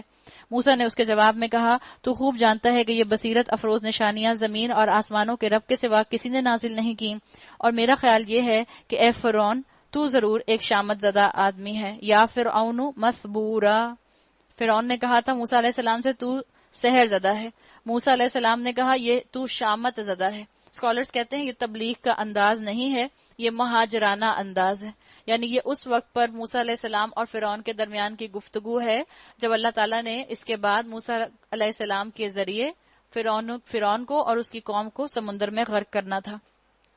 اور بہرحال یہ بھی کہا جاتا ہے علماء کی طرف سے کہ موسیٰ علیہ السلام کیونکہ محل ہی میں پرورش پائے تھے، وہیں پروان چڑھے تھے، شہزادوں کے درمیان میں رہے تھے، تو ان کا انداز بھی تھوڑا شہزادوں والا تھا۔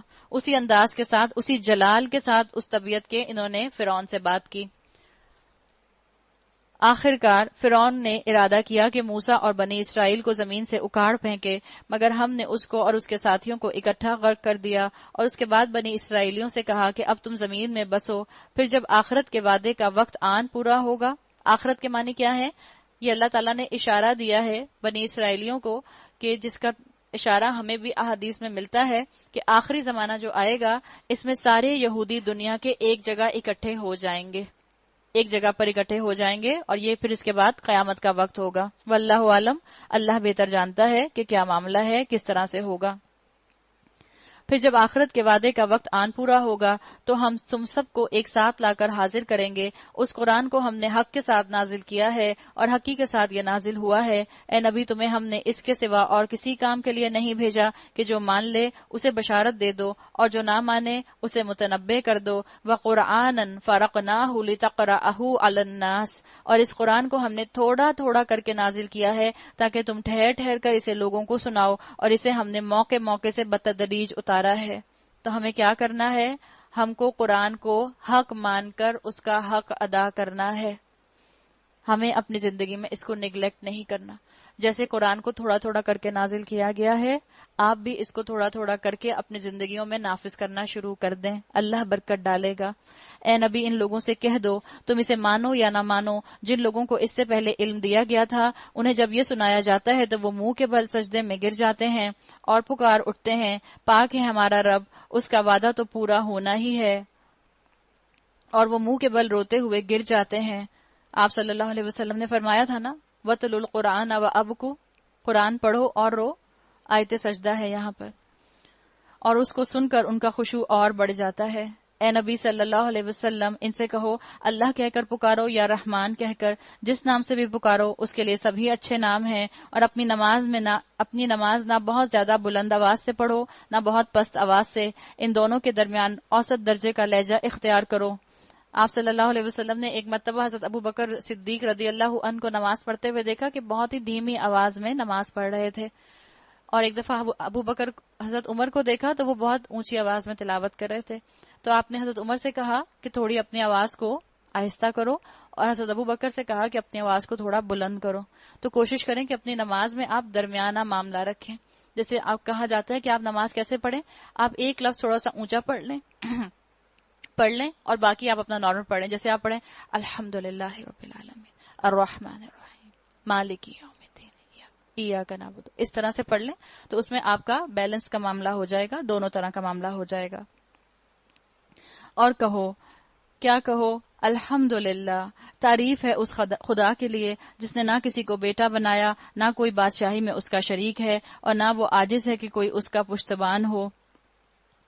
اس کی بڑائی بیان کرو، کمال درجے کی بڑائی۔ وَكَبِّرْهُ تَكْبِيرًا، کہیے اللہ اکبر کبیرن، اللہ سب سے بڑا ہے۔ اللہ تعالیٰ مجھے اور آپ کو قرآن پڑھ کر رونے والا بھی بنائے اور اس سے عبرت لینے والا بھی بنائے۔ سورہ کہف، کہف کا مطلب ہے غار، کیو۔ سورہ کہف